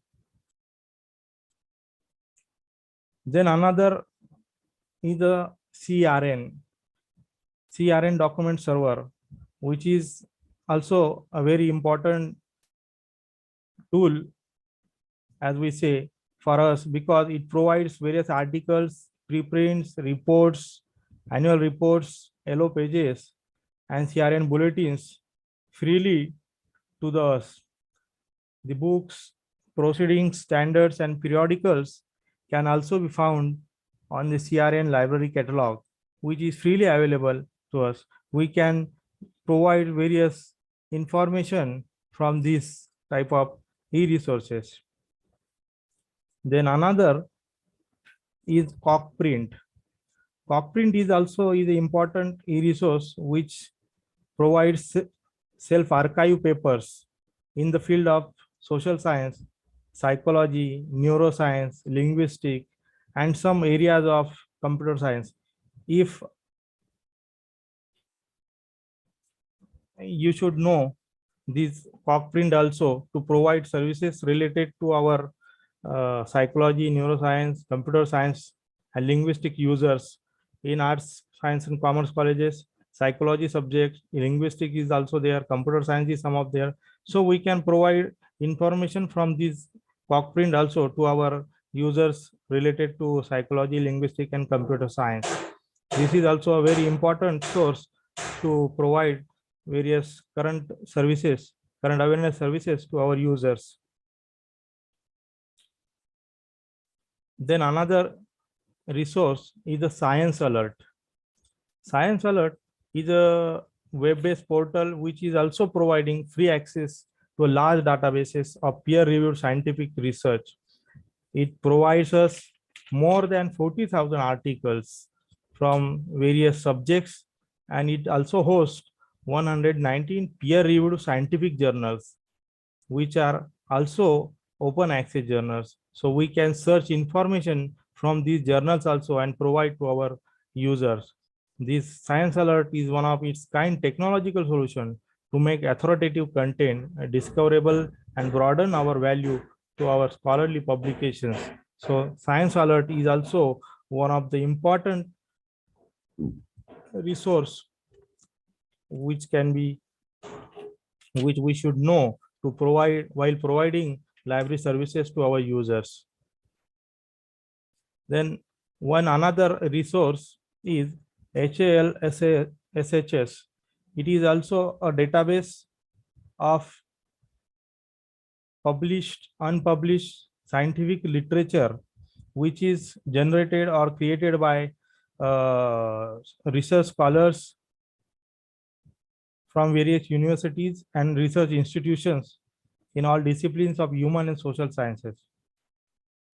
If we go through this website, we get a lot of information in the field of human and social sciences. It provides publications which are produced by scientific research.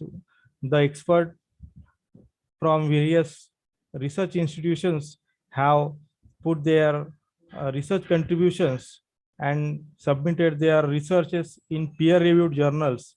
These are also available in these platforms. Here we can use this resource to provide our services or provide information from these type of resources to our users. Then another platform is EPG Pathshala. It is also developed by MHRD, Government of India. It is very useful to our students which are learn from this distance mode. The students, those are not able to attend the colleges and attend the courses, they can access this EPG Pathshala. These platforms was very useful in last 2 years of COVID-19. Government of India has developed this platform for postgraduate courses of various faculties. Here it contains more than 70 subjects from science, social science, arts, fine arts, humanities, basic sciences like physics, math, chemistry, and all. Here course subject-wise notes and e-contents developed by scholars are made available by this EPG Pathshala program, which was developed by MHRD, Government of India, and I think we all know about this platform.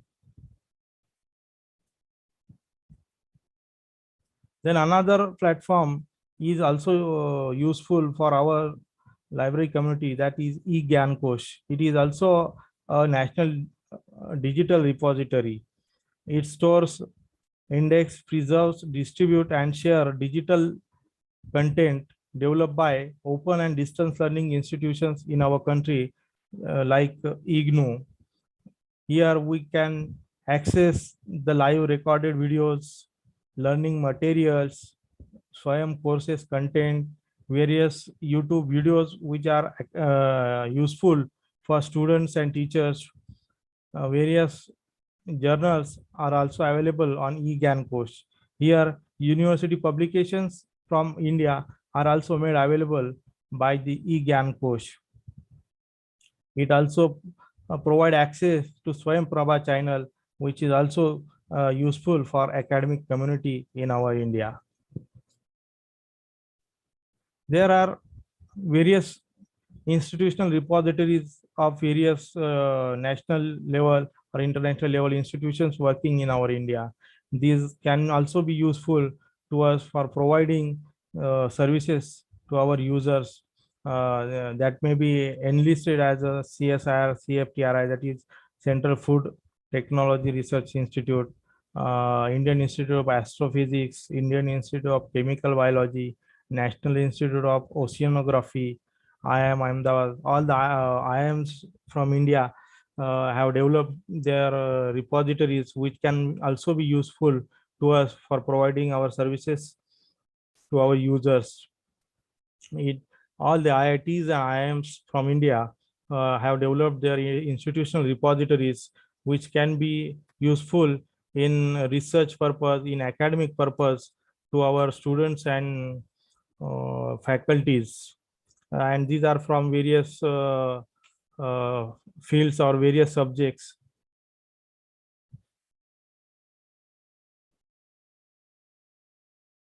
It is only listed here.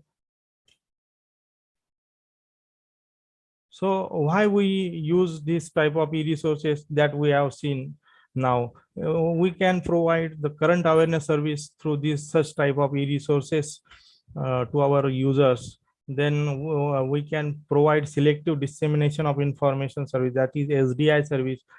We have seen the example of ERINS database, that is research information management, where research profiles are created that can also be useful to provide the services like SDI. Then another e-document delivery service can be provided through such type of e-resources. We can ask our users their requirements, and as per their requirement, we can search required information from this type of resources and provide e-document delivery service to our users that can be useful and show our distinctiveness in our libraries. Then we can also provide online public access catalog of such type these IITs, IIMs, and various research organizations working in our India, and these have developed their repositories of their scholarly e-content, so we can have access these type of resources. That's why we have useful these free resources. Then how to select such type of e-resources is also important in this process, to know the needs of our users. If we know the needs of our users, so we can provide services as per their needs. If we know the content and scope of e-resources available on internet, so we can provide services and save the time of our users. Then also we have to examine the quality of e-resources, and search facility among them is also important. There are a lot of resources available on internet, but how or which e-resource is useful to our user community is also examined by us, so we can provide appropriate information to them. And we are searching information in various techniques or tools and techniques used for searching information.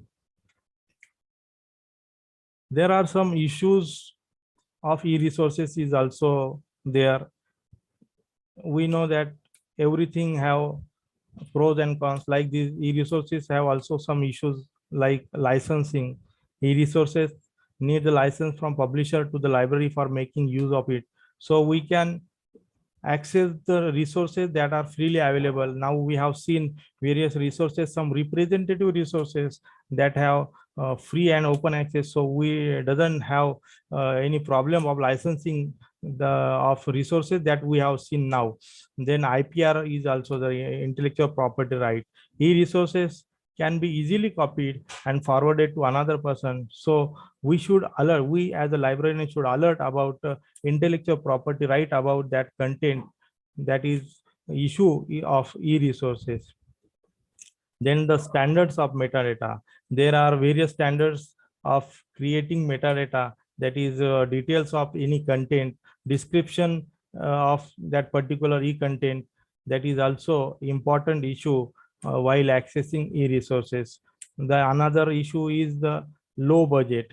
Libraries are non-profit organization, as we all know. They cannot purchase or afford the costly electronic resources. That's why we should focus on such type of free resources and open access resources, which are providing us a scholarly content, very intellectual content that are freely available to us. So we just should search and provide such type of e-resources to our users. There is also an issue of skill manpower.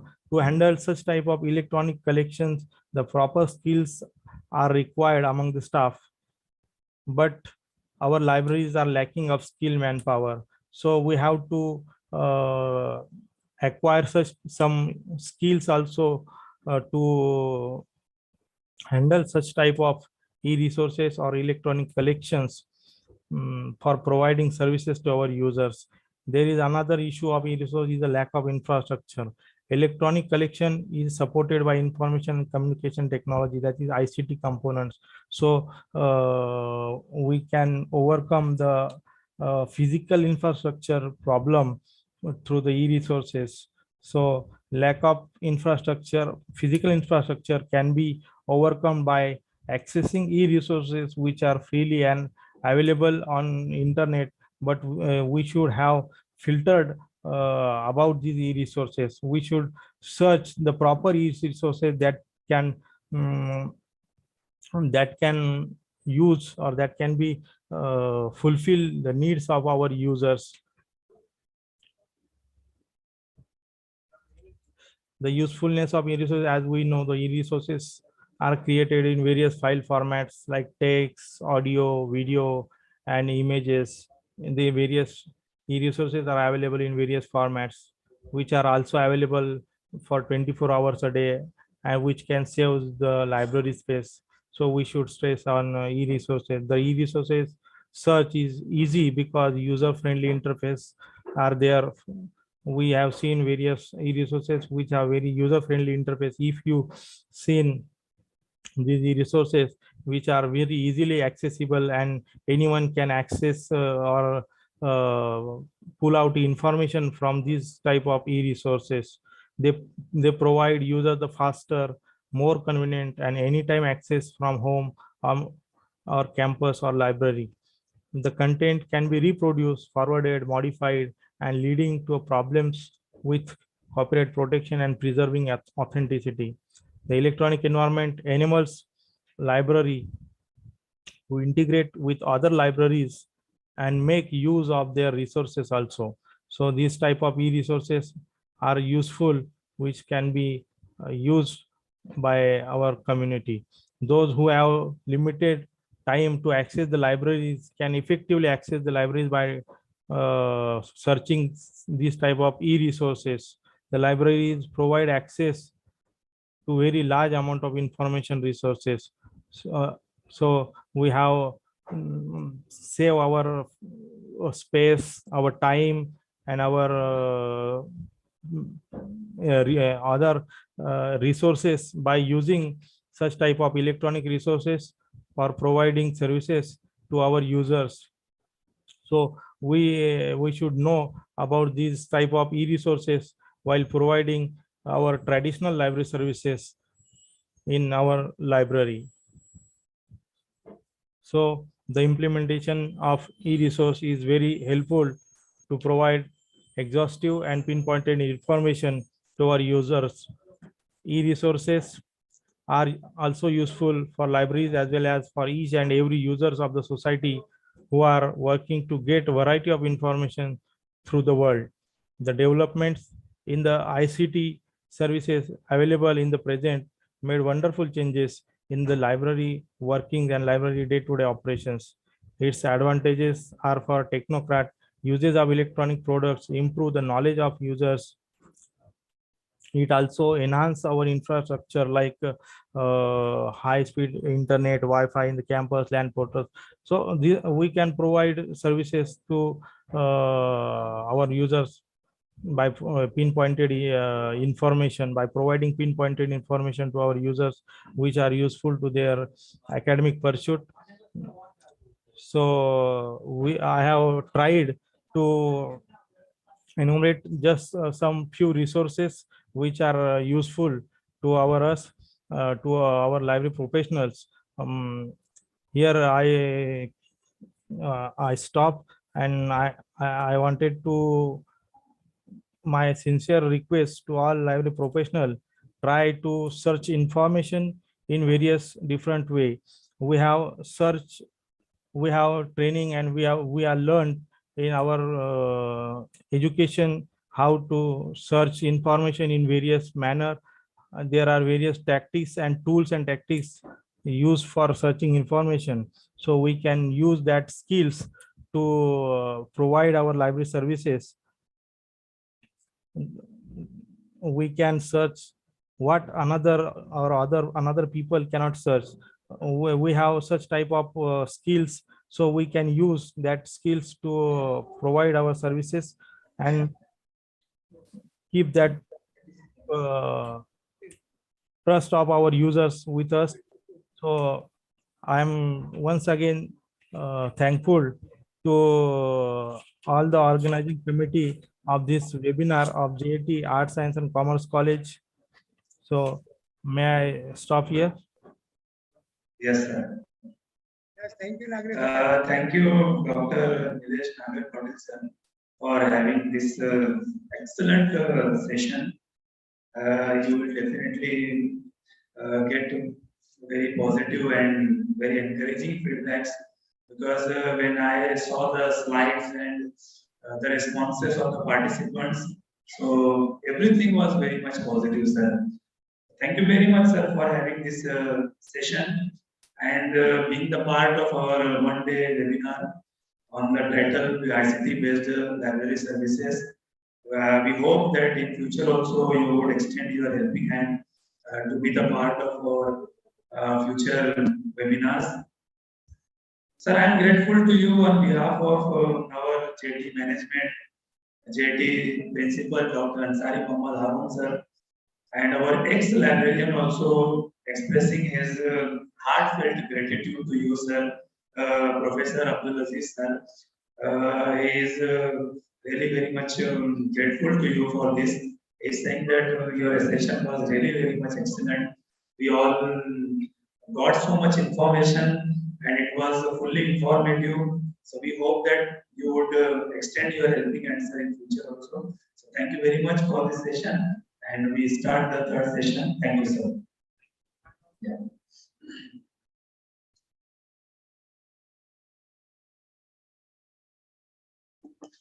Dear participants, now we are moving towards the last resource person, that is Dr. Sheikh Mohammed Zubair, sir.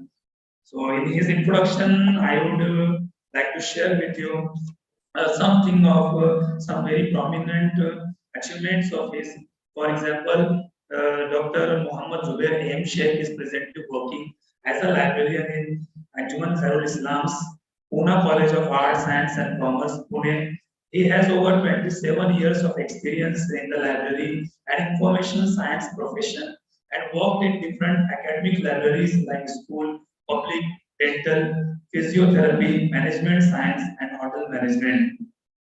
He inherited the skills of LIS from his father, Mr. Abdul Majid, who retired after serving 22 years from 1971 to 1993 in Anjuman Khairul Islam's Pune College of Art, Science and Commerce, Pune. In the year 2017, he has been awarded PhD degree by Bharati Vidyapeeth Deemed University on the topic Use and Impact of Open Source Software (OSS) among selected academic and research institute libraries, a critical study of Indian perspective. He witnessed the transition of libraries from transitional to digital, hence centered all his attention on the application of ICT in libraries. He has participated in over 50 national and international conferences, seminars, workshops, and written chapters for a book and published articles. He has organized 3 national level faculty development programs, FDP, mainly focusing on the theme e-content development, and has been invited as a resource person to deliver a talk on ICT trends in LIS. Savitri Bai Phule Pune University nominated him as a subject expert during 2018-19 and 2019-20 for the selection committee. Recently, he has been selected or elected as governing board member of reputed LIS professional body IAS-LIC Kolkata. With this brief introduction, I very warmly welcome our third resource person, Dr. Mohammad Zubair A.M. Sheikh. And now, sir, we hope that this session also would be very much informative, very much enlightening to all the participants who are consecutively, who are consistently increasing number, and it shows the success of this webinar. And thank you very much, sir, for being the part of it. Now you can continue with your session. Okay. J.A.T. Arts, Science and Commerce College is very much feeling proud for this webinar on ICT based library services. See, our college has taken an initiative towards the development of library of the college. And now very soon we are going to join with the third resource person, and we hope that his session will start soon and conclude also in due time.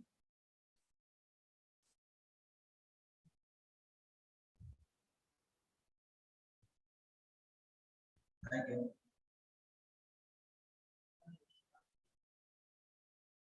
Our resource person is having some technical issues, so I hope it will be solved soon, and now the session will start.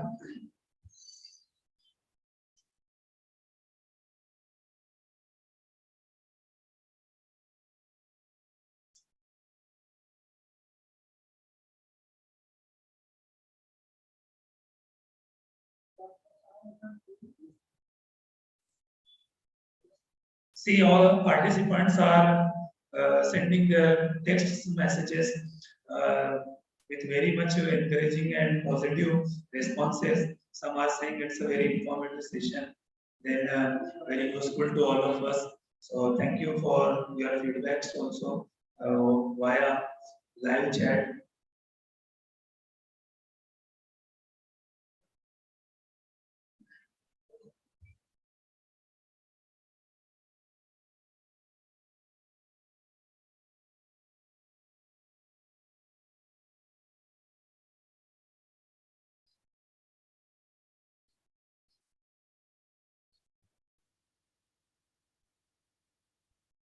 In the same way, participants can send their views or feedbacks to us also, so that we improve our qualities of the webinars and seminars in future also.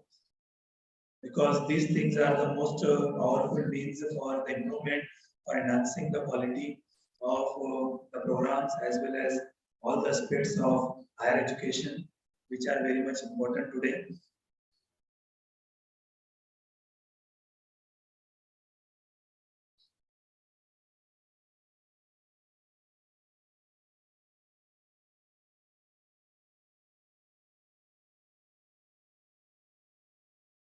Thank you, sir. Anup J, sir, for your feedback.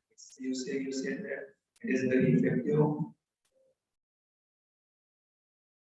useful, and informative session. Thank you for your feedback.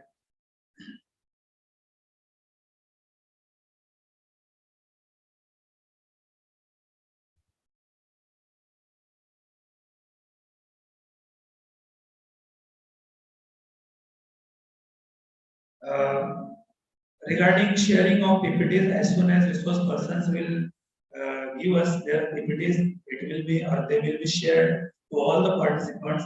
So it will be done. No, don't worry about that. PPTs will be shared after getting from the resource persons.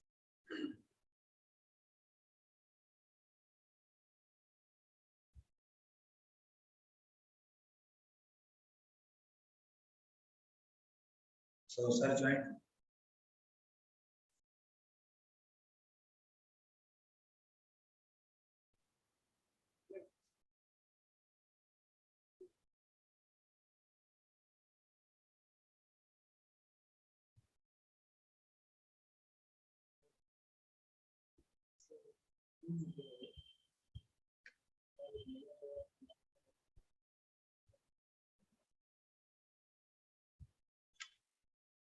Call करके बात करो.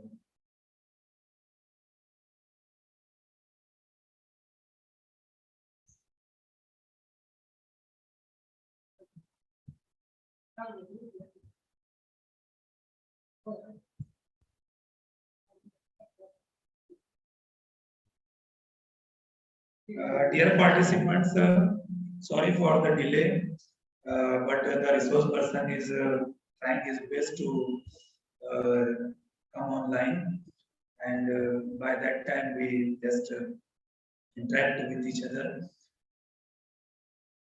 The first thing which is very much enlightening and heartening for us is the number of participants in this webinar.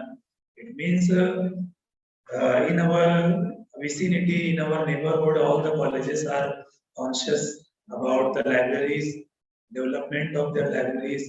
So it's a good thing because we all know libraries are the heart of the institutions, educational institutions, and the upliftment and enrichment of the libraries are the must part we should take care of first of all, and we should create the reading culture in our higher education institutions. We should create the habits of reading into students and the faculties as well as all the other relevant staff of the college.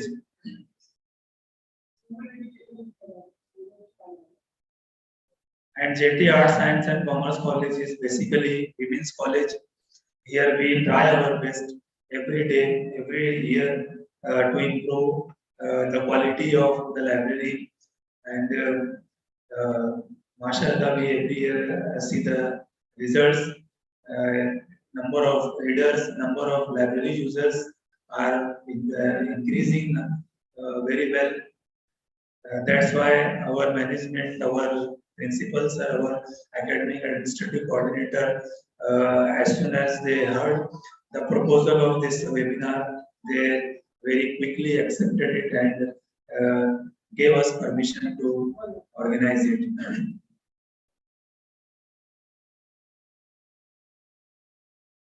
And thank you for your patience. Very soon, the third resource person will start their session. He is having some technical issues.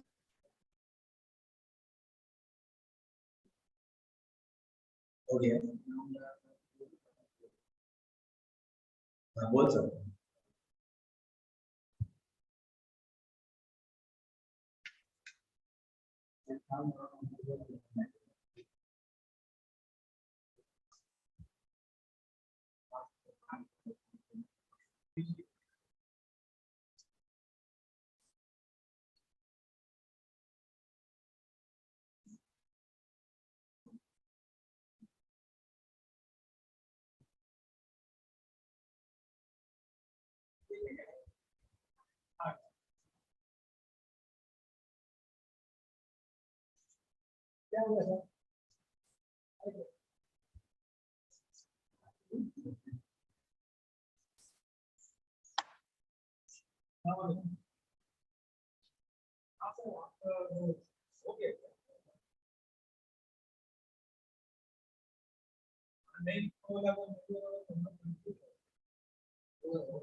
Dear participants, once again, I would like to share some little bit introduction of the third resource person. Now he is online and very soon he starts his session.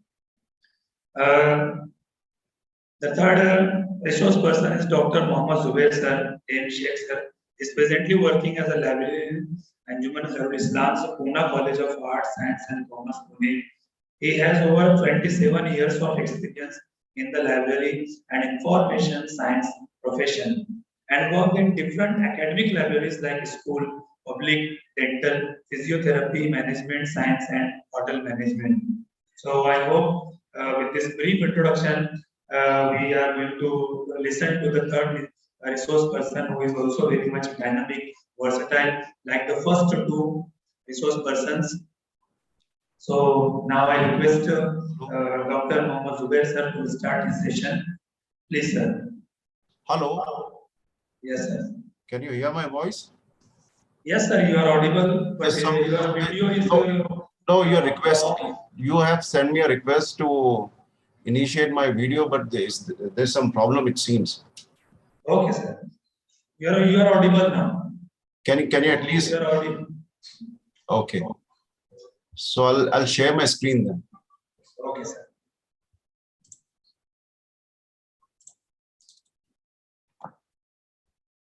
Your slides are visible, sir.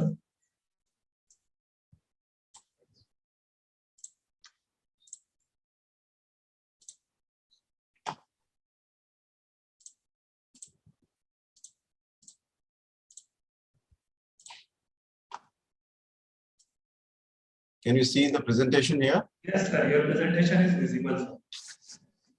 I'm very sorry due to this technical glitch. I'm not able to initiate my video and it was not getting connected. My computer all of a sudden hung up and restarted again.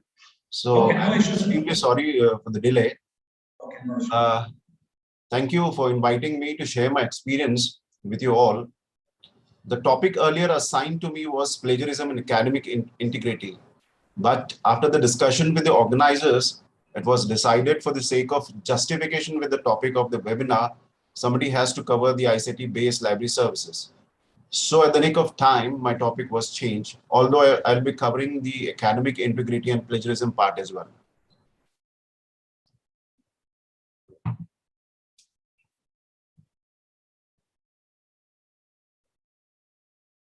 In the era of information explosion, the tremendous amount of information is being generated and transmitted from every corner of the world in the form of print material, research articles, lectures, technical reports, standards and patents, etc.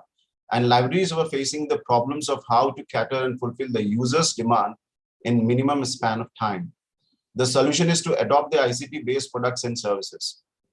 To deal with new challenges and increasing demands of users, libraries are reconsolidating, reshaping, redesigning, and repackaging their services and information products by incorporating ICT-based products and services. As you can see here, the benefits of ICT, they're enormous. Some of the benefits I've mentioned over here: quick and easy access to information. As you know that if you're having a laptop or a mobile or a desktop, you're using it, you will get access to information very quickly and easily compared to visiting the library, requesting for the book, requesting for the journals and other reading materials. Remote and 24/7 access to information is available. Any point of time, you can just get up from your bed, you can log into your computer, your mobile, you will get immediately instant access. The problem of locating the information, storage, retrieval, and dissemination of information is it's solved due to this ICT. In a very mobile in your hand, you can carry with 1,000 books, and laptops and mobiles, as many as books you want. It depends on the storage capability of your device. And retrieval and dissemination of information becomes very easy compared to personally visiting the library and demanding the books. It is also very cost effective and economical. Internet is very cheap nowadays, and most of the users, they're having their smartphones, might be having laptops, their desktop, and their offices and libraries. So ICT, it's a boon for all the users of library users. ICT is really helping us a lot to get the information instantly. Needless to say that the fundamentals and basics of any library is establishment of a library automation and institutional repository. Library automation, if you just read the fourth law of Dr. S. R. Ranganathan, save the time of the readers, it's really saving our time. Compared to the previous times, it was quite tedious, it was manual, and the manforce was required. But due to this ICT, we have so many, we can save our time and the manpower as well. Easy circulation, no need for big queues, and if your system has been automated, if you're using any library automation software, circulation becomes easy. You can generate automated find system is there. Your system auto generates issue and written books intimation through email.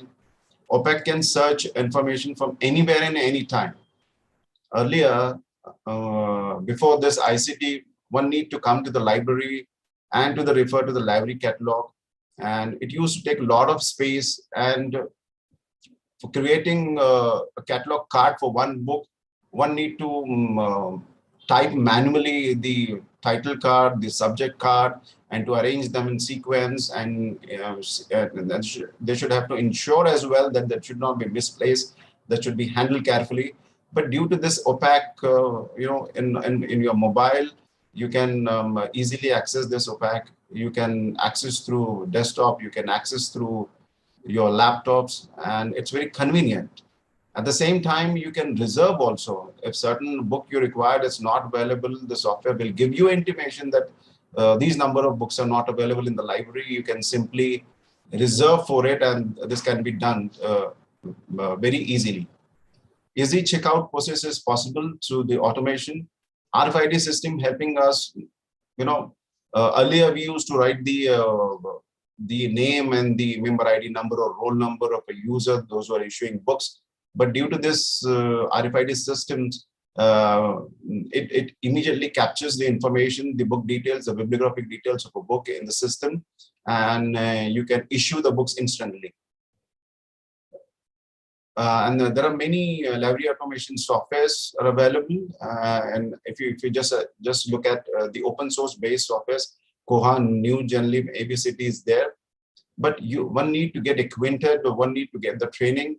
When ICT comes, you need to be tech savvy. You need to learn certain skills and master the things. And this is what required in ICT. If you're using library automation and other ICT based services. No doubt, institutional repository. One institutional repository or digital library. Institutional repository basically is a digital content generated by faculty and students of that institution. You can come up with this. The DSpace is there, ePrints and Greenstone. Again, these are open source based softwares are there. You can very easily install the videos available on the YouTube, and any kind of file formats such as PDF, XML, text, audio, video, for all the files you can upload, and it will give you a systematic search option as well. If you're putting it proper keywords, subjects, and it's very easy to access. You can very easily install this on the laptop, and you can carry the books. And sometimes it becomes very difficult if you're carrying 1,000 books, and again, you have to keep on searching. So these institutional repositories helping you out to find out the particular text you're looking for in your repository very easily. So this institutional repository, every library is supposed to install this, and whatever digital assets of their institution is there, the faculty, their students, their PPTs, their notes, their videos, everything you can just upload on this institutional repository using DSpace, ePrints, or Greenstone. whatever you would like or whatever facility you are having in your institution. Zubair sir, Yes, yes, sir. sorry for the interruption, but your slides are not changing, sir. Only the first At my slide. end, it is changing, sir. Okay. Are you sure it's not? On our screen, only first slide is visible. Oh If you my are goodness! making changes in I the other have slides, reached then to it is not benefits of ICT, library automation, institutional repository. I'll do one thing. I'll stop share and restart again. Just hold on, sir. okay, reshare, sir. Okay, yes.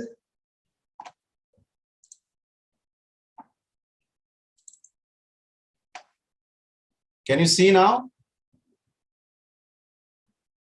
Yes, sir. The first slide is visible. Can you see the second slide? Okay, now the changes of slides are also visible. Library automation. Can you see? Yes, yes. Yes, sir. Okay. And now you, sir, kindly convert your slides on slideshow, sir.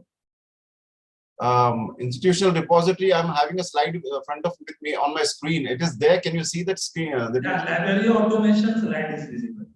And institutional repository. No, that one is not. I think now can you see this? Yes, sir. Institutional. I'll move like this only then. I will not switch on to this slideshow then. Oh, yes. Okay. Thank you so much.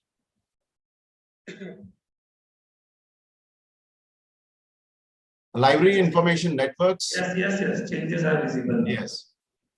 Library networking means a group of libraries and information centers are interconnected for some common purpose for information exchange and communication with a view to improve efficiency.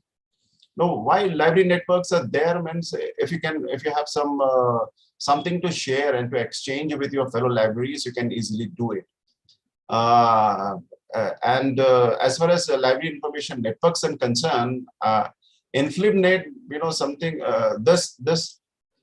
you should explain this to your users. This is something very, very important. It is developed by Information Library Network.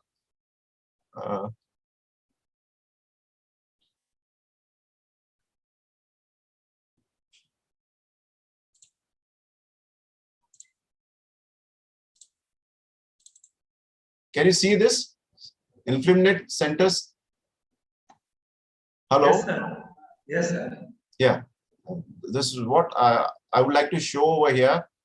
All librarians, when you're taking a library orientation program, you should show it to your users that certain kind of activities taken by this InfluMnet, and it's very helpful for the users. Like, for example, eShoth Sindhu is there. If you're having a PG students and now,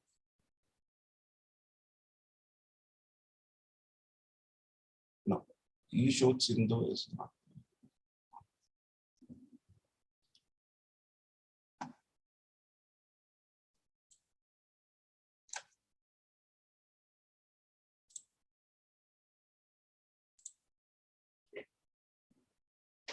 This is the plagiarism tool developed by this InfluMnet, and this is very helpful. You can upload your thesis out here and you can see the similarity index.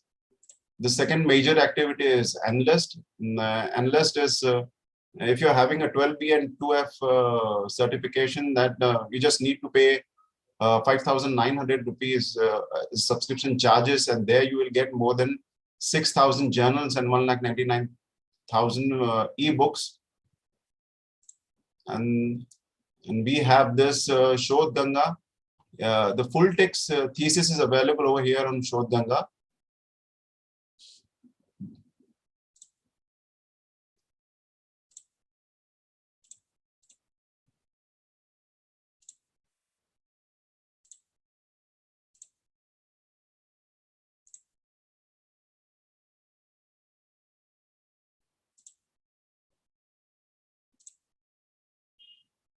Yeah.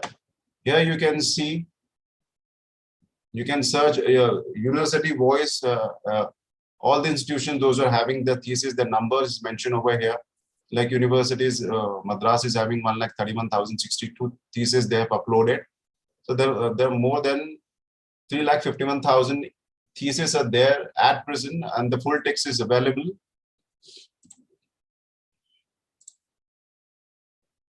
And then we have this IR@, InfluMnet.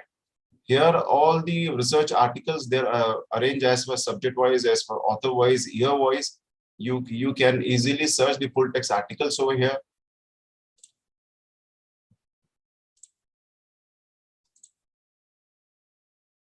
And then we have this Shodh Gangotri. This is research in progress. Synopsis of research proposals are there on this site. So the students will get an idea how to write the synopsis. And then we have this with one database.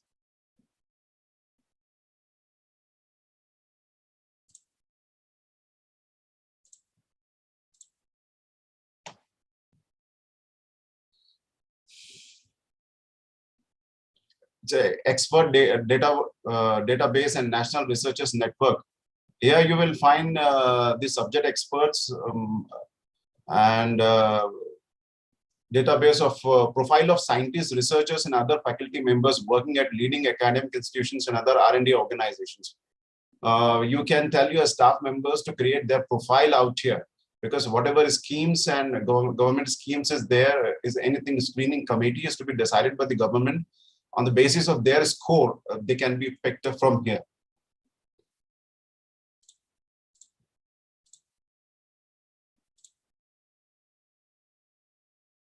Then we have this Delnet also. There you have to pay 16,000 something. I don't know. I might be quoting the old rates, and they might have revised it. But at the same time, here also you will get access to document delivery systems. If any requirement of books and articles and journals are required, you can contact them. Likewise, Manlibnet and Calibnet is also there.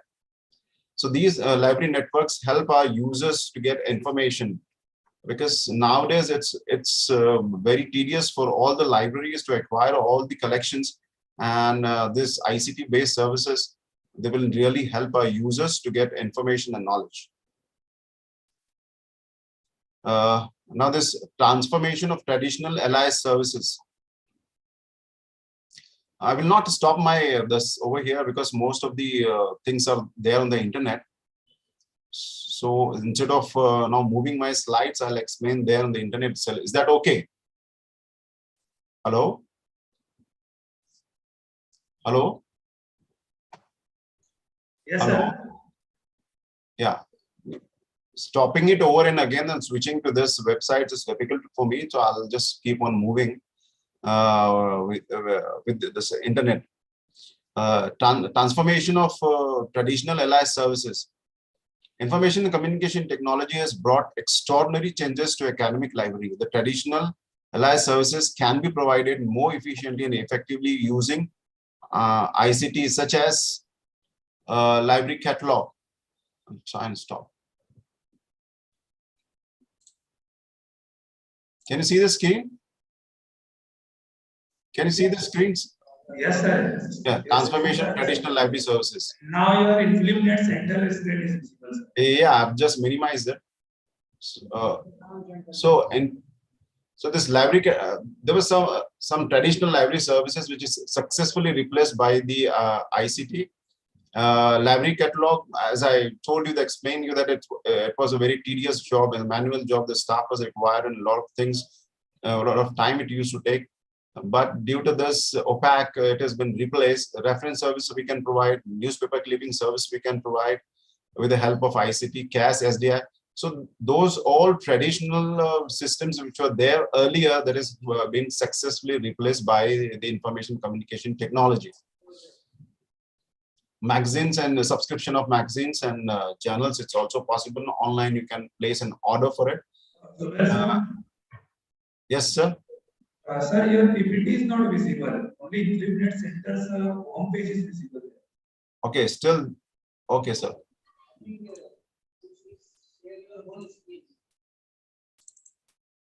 Can you see this now? PPT is visible. Yes. Alas, through library services, through social media, they're also playing very crucial role. Facebook, WhatsApp, Telegram, Instagram, Twitter. Means this will help you to inform your users about what kind of new arrivals there in the library. You can just WhatsApp them the list of PDF files and any video audio file. You can send them, you can update them, and mostly if those groups have been created according to class-wise, that will be helpful. And if you're having more number of users, you can switch on to Telegram.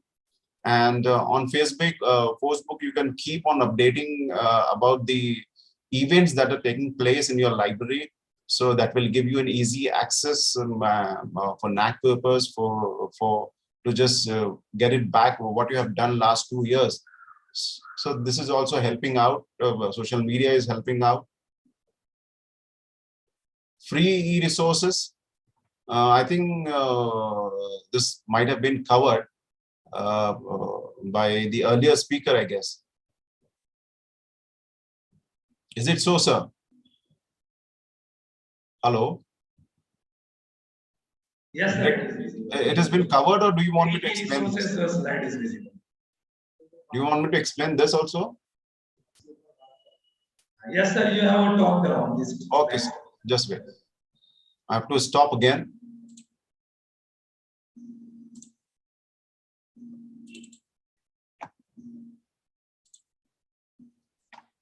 This is the directory of Open Access Journal. Now here you can see that the books are in 80 languages and 130 countries, and 12,281 journals and 17,567 journals plus articles available is there. The full text articles you will get over here. So one need to cover and update your students, your users about this facility is there. Freely access is available, so they can just log in, and they will get many journals plus articles. This is directory of Open Access Journal. And then the second thing is there, the directory of Open Access books are there. And over here also you will find peer review books. 51,000 peer review books are available. As you can see over here, you can click and you can just read it.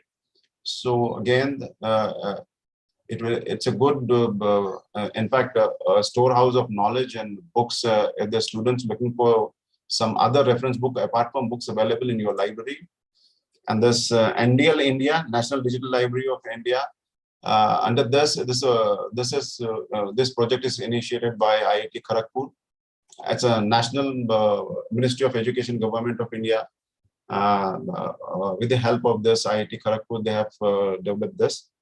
And institutional membership is, institutional registration is available under this. You can enroll your students, and there are more than, as you can see over here, millions of books are freely available, e-resources under one window.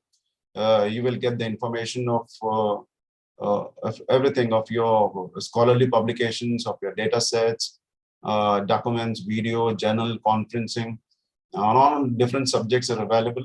So it's very helpful and handy tool. And this Open Door is a quality assured global directory of open access repositories. Whatever open access repositories are available, you will get it over here. Browse by country, you can do it, and you can see a huge information of pool of resources are available over here, and that can be downloaded and that can be read.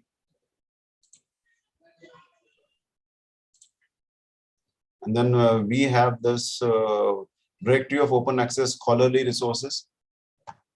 This is again the country, you can see over here, you can just click and find out where these in Asia, how many libraries are available, and what kind of resources they have having. So these are the details.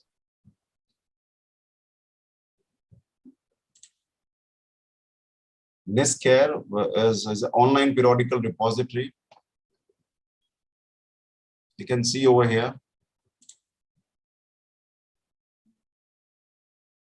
Applied innovative research. If you want full text, you can just click over here.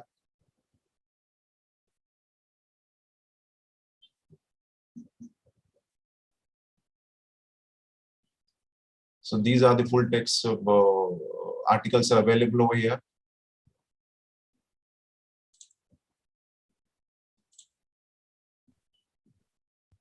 And the PLOS, Public Library of Sciences, is a non-profit open access publisher empowering researchers to accelerate progress in science and medicine. So there are plenty of things available. E-resources are free to use. And the only thing is that the librarian should know, and they should direct the library users what are the websites and other details and how to locate them. You can cover it in your library orientation program. And then we have this some free web courses. SWAM is the one. As you can see over here, if you click all courses, these are some ongoing courses are there. There are mostly 9 national coordinators are there. ICT, CEC, IGNO, IM, NCRT, NIOS. So their material they have uploaded over here, and there are the teachers there to teach you. You can join this free of cost. You don't need to pay anything. And if you want the certificate from IIT, then you have to pay the exam fees. You have to take up the exam, and you will get the certificate from IIT. And we have this Coursera. Here also you will find n number of courses are available. Freely courses are available. You can just guide your students to log in and join free courses here. We have this edX also.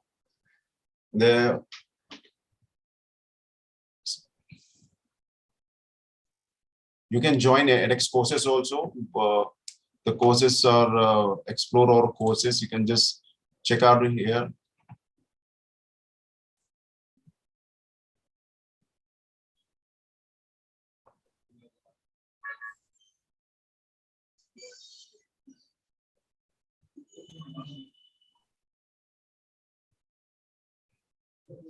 Okay, anyway, it's taking a long time.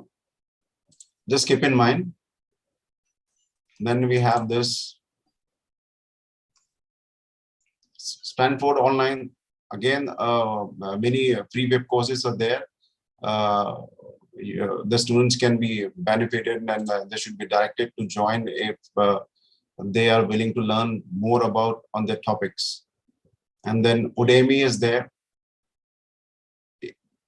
Online video courses, you can see 18,000, 1 lakh plus online video courses are there.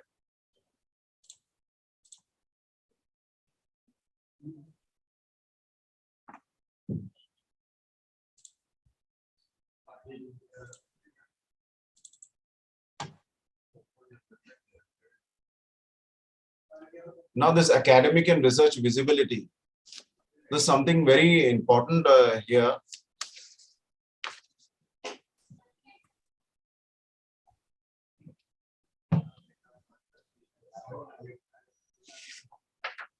As a research support, we need to update our users about the academic and research visibility. Activities aimed at promoting research and increasing importance in research work. By making your research visible and accessible, you increase chances of your research being noticed. So what happens when you publish your articles in books or chapter articles and chapter in a book, you sometimes miss out to advertise and market your whatever you have published. So there are some of the tools you can just update your users. They can go ahead with this, and they can create their Orchard ID. Orchard is a non-proprietary alphanumeric code to unique identity. I'll just take you to the website.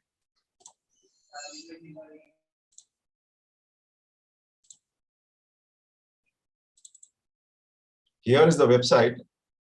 Orchard is a non-proprietary alphanumeric code to uniquely identify authors and contributors of scholarly communication. And this is very, one need to apply for the Orchard ID. And it will be unique. You will be easily identified very easily whenever your send your member ID. This ID, you will be identified. It is to identify the authors. And Publons is to create Publon's profile. Publon is a commercial website, in fact, that provides a free services for academics to track, verify, and showcase their peer review and editorial contribution for academic journals. So this is also a helpful thing. And the Vidwan, I have explained to you that, and you can create your freely available. You can create your website also on freely available websites such as Google Slides, Weebly, WordPress is there. So this will help you to advertise your publication. And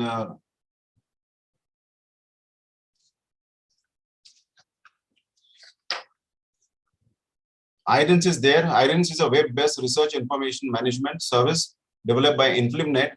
The portal facilitates the academic R&D organizations and faculty members, scientists to collect, curate, and showcase these scholarly communication activities and provide an opportunity to create this scholarly network.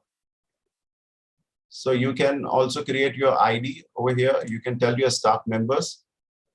And then we have Web of Sciences Researcher ID. Web of Science Researcher ID is a unique identifier that connects you to your publication across the Web of Sciences. Example, Web of Sciences, Publons, and Insights, and provides the global research community with an individual index to author information. And then we have this Google Scholar is a freely accessible web search engine that indexes the full text of metadata of scholarly literature across an array of publishing formats and disciplines.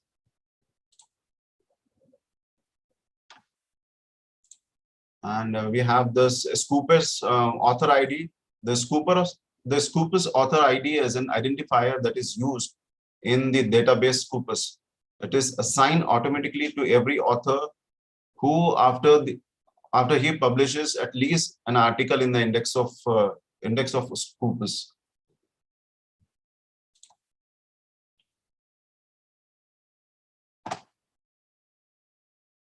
And we have some social and research networking sites also, like Academia, ResearchGate, LinkedIn. And in fact, this helps, it's a gateway, it's a great way to disseminate your research and gain reputation is through active engagement in research networking communities. These services will allow you to create profiles, showcase your research outputs, identify communities of interest, and participate in discussions by posting and answering questions in your network. All of them will also let you know about impact of your activities in these networks. For instance, download of your publication, view of your profile, and level of your activity as compared to others in the network. So you can create your account there in Academia, ResearchGate, in LinkedIn, and so the SlideShare is there, the Mendeley is there, Block is there. So this will help you out in showcasing your research work.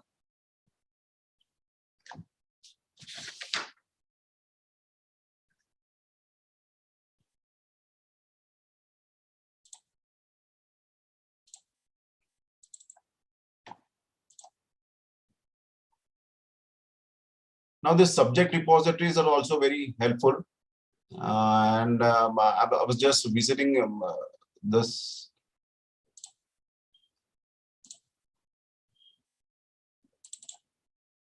University of Pittsburgh library system.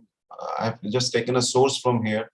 As you can see over here, Orchid I've explained, and there are some subject repositories are there, like agriculture and applied economics, Edge Econ, archives, and this SciShare, Fill Papers, PubMed Central.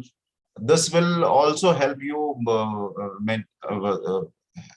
to show your research visibility. And this social science research network, it is developed by elsewhere. So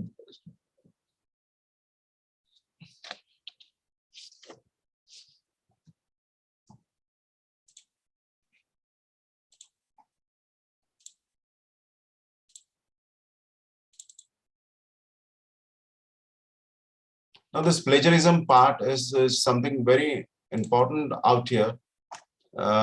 In fact, all the students, faculty, staff members, they need to be updated about this plagiarism. University Grants Commission, Promotion of Academic Integrity and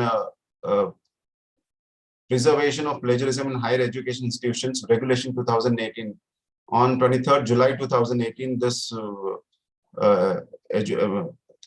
Regulation 2000, Plagiarism Regulation 2018, it has been published. As you can see over here, assessment of academic and research work done leading to the partial fulfillment for the award of a degree at master's and research levels by a student or a faculty or a researcher or a staff in the form of thesis, dissertation, and publication of research papers, chapters and book, full-fledged books, and any other similar work reflects the extent to which elements of academic integrity and originality are observed in various relevant processes adopted by the higher education institutions. So the institution is supposed to give awareness to all the faculty, staff members, staff, students. It is for them, and their work need to be they need to be checked. And if you just go through, I'll just start that PDF.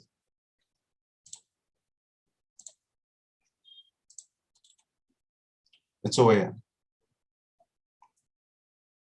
One need to conduct the awareness program there in the institution, and Department Academic Integrity Panel. If you just read, you will come to know there are many severe penalties are there. Many instructions are there for the higher education institutions. And Departmental Academic Integrity Panel shall mean the body constituted at the departmental level to investigate allegations of plagiarism. There's many things. Plagiarism means the practice of taking someone else's work or idea and passing them on some one's own work.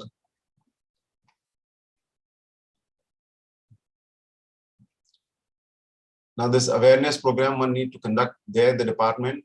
How to curb the plagiarism, we need to explain there. The higher education institutions have to play a very crucial role. They need to come up with a policy on plagiarism. And there are levels of plagiarism. It is mentioned out here. Up to 10% is a minor similarity, no penalty, and 10 to 40%, 40 to 60%, and similarity level above 60%. That attracts a severe penalty, and the university may reject your thesis. So here it is mentioned over here. Such a student shall be asked to submit a revised script within the stipulated time period, not exceeding 6 months. If you're falling between 10 to 40% of similarity, and similarity level 2, similarity above 40 to 60%, such a student shall be debarred from submitting a revised script for a period of 1 year. Level 3, similarities above 60%, such a student registration for that program shall be cancelled. So one need to take care of about this plagiarism regulation, and you need to explain to your students and staff. And it is for students, staff, and all the faculty members. They're publishing their articles, their chapters in a book or book. They need to get the certification. They need to check the plagiarism, and they should keep minimum 10%.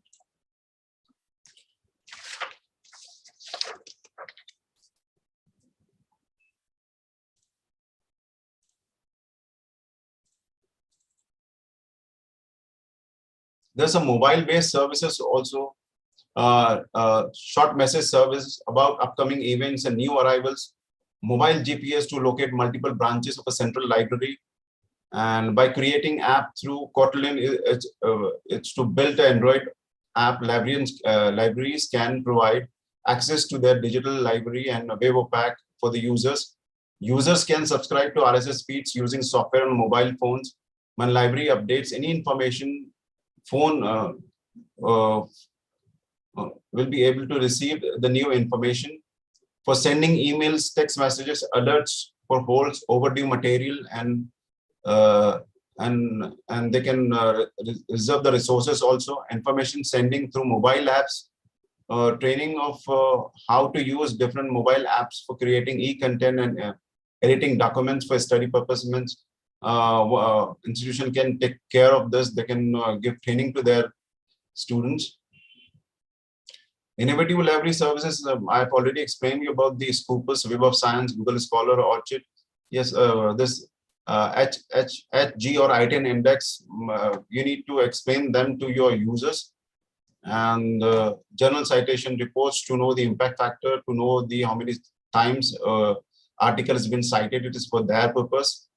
And this web implementation of Web 3.0 technologies, it consists of semantic web, cloud computing, mobile device based services, and robotic circulation. So there are plenty of things to do, in fact, the librarian is supposed to take care of all this.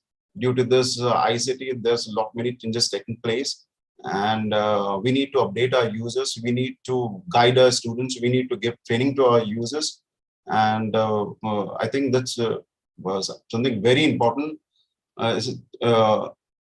ICT is breaking all the barriers, and it is reducing the time, and it is helping the readers to find the right book at right time. Thank you very much. That's all from my side.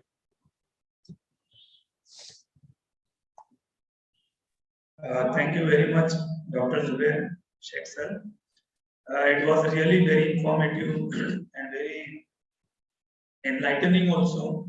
You have shared with us all essential technologies, apps, websites, softwares for upgrading the library services, and your session was really very much relevant to the topic of our one-day national webinar that was under the title ICT-based library services. So we hope that in future also you would extend your helping hand to be the part of our webinars and offer your services as a resource person in them.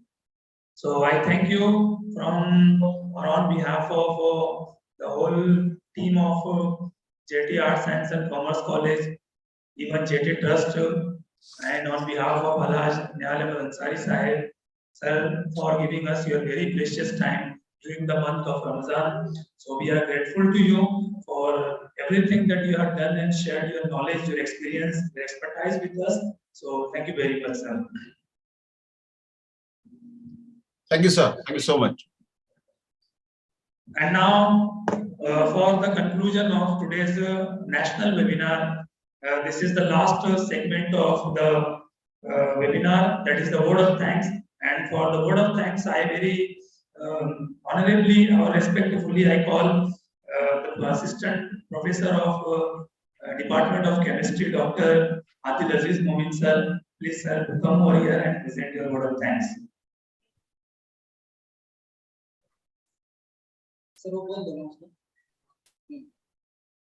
Participants are hereby informed that they will get their participation certificates in next 3 to 4 days.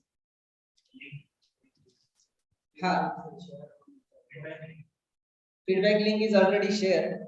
Feedbacks are taking, and this webinar was live streamed on YouTube, and link for the same is also shared. So you can also watch this webinar again on YouTube channel, our college YouTube channel, J.A.T College Community Malegaon. So for formal vote of thanks, once again I thank all the resource persons, Dr. Abdul Majid Nizamuddin Inamdar sir, ex-librarian, Walchand College of Engineering, Sangli, Dr. Nilesh Nagre, librarian, MSG College, Malegaon, and Dr. Sheikh Muhammad Zubair, librarian, Pune College, for such a nice presentations. I thank them for accepting our invitation, spending their valuable time from their busy schedules and sharing their knowledge and experience with us. I assure all the resource persons, your lectures will be definitely helpful to all the participants. Thank you. Then I would like to thank our J.A.T Management Trust, especially Honorable Chairman Alhaj Ansari Nehal Ahmed Sahib, for being our inspiration, for providing us financial support and infrastructural facilities. Then I would like to thank Honorable Principal Dr. Ansari Muhammad Harun sir for providing us permission to carry out this webinar in this college and for sparing this time with us. Then I would like to thank Academic and Administrative Coordinator Dr. Salma Abdul Sattar ma'am. Because of her only, it became possible to organize number of such successful webinars in our college. Then I would thank IQAC Coordinator Professor Munawar Ahmed and NAC Coordinator Professor Meshramkar Madam for their constant striving towards quality improvement in our college. Then I would thank and congratulate whole of the organizing committee, especially coordinator of this program, Professor Naveed Akhtar, the librarian, then Professor Abdul Aziz sir, ex-librarian, and senior clerk, Mr. Abdul Asif. Then I also appreciate the IQAC members that does include myself, Dr. Yahya Khan, Dr. Ismail, and all the teaching and non-teaching staff of our college, as it is a joint effort of all to make such webinars practical. Finally, I thank all the participants for being with us throughout all 3 sessions, and I appreciate your patience and your patient learning. Then, with the permission of the President, I hereby announce that this webinar is concluded here. Thank you, thank you, thank you.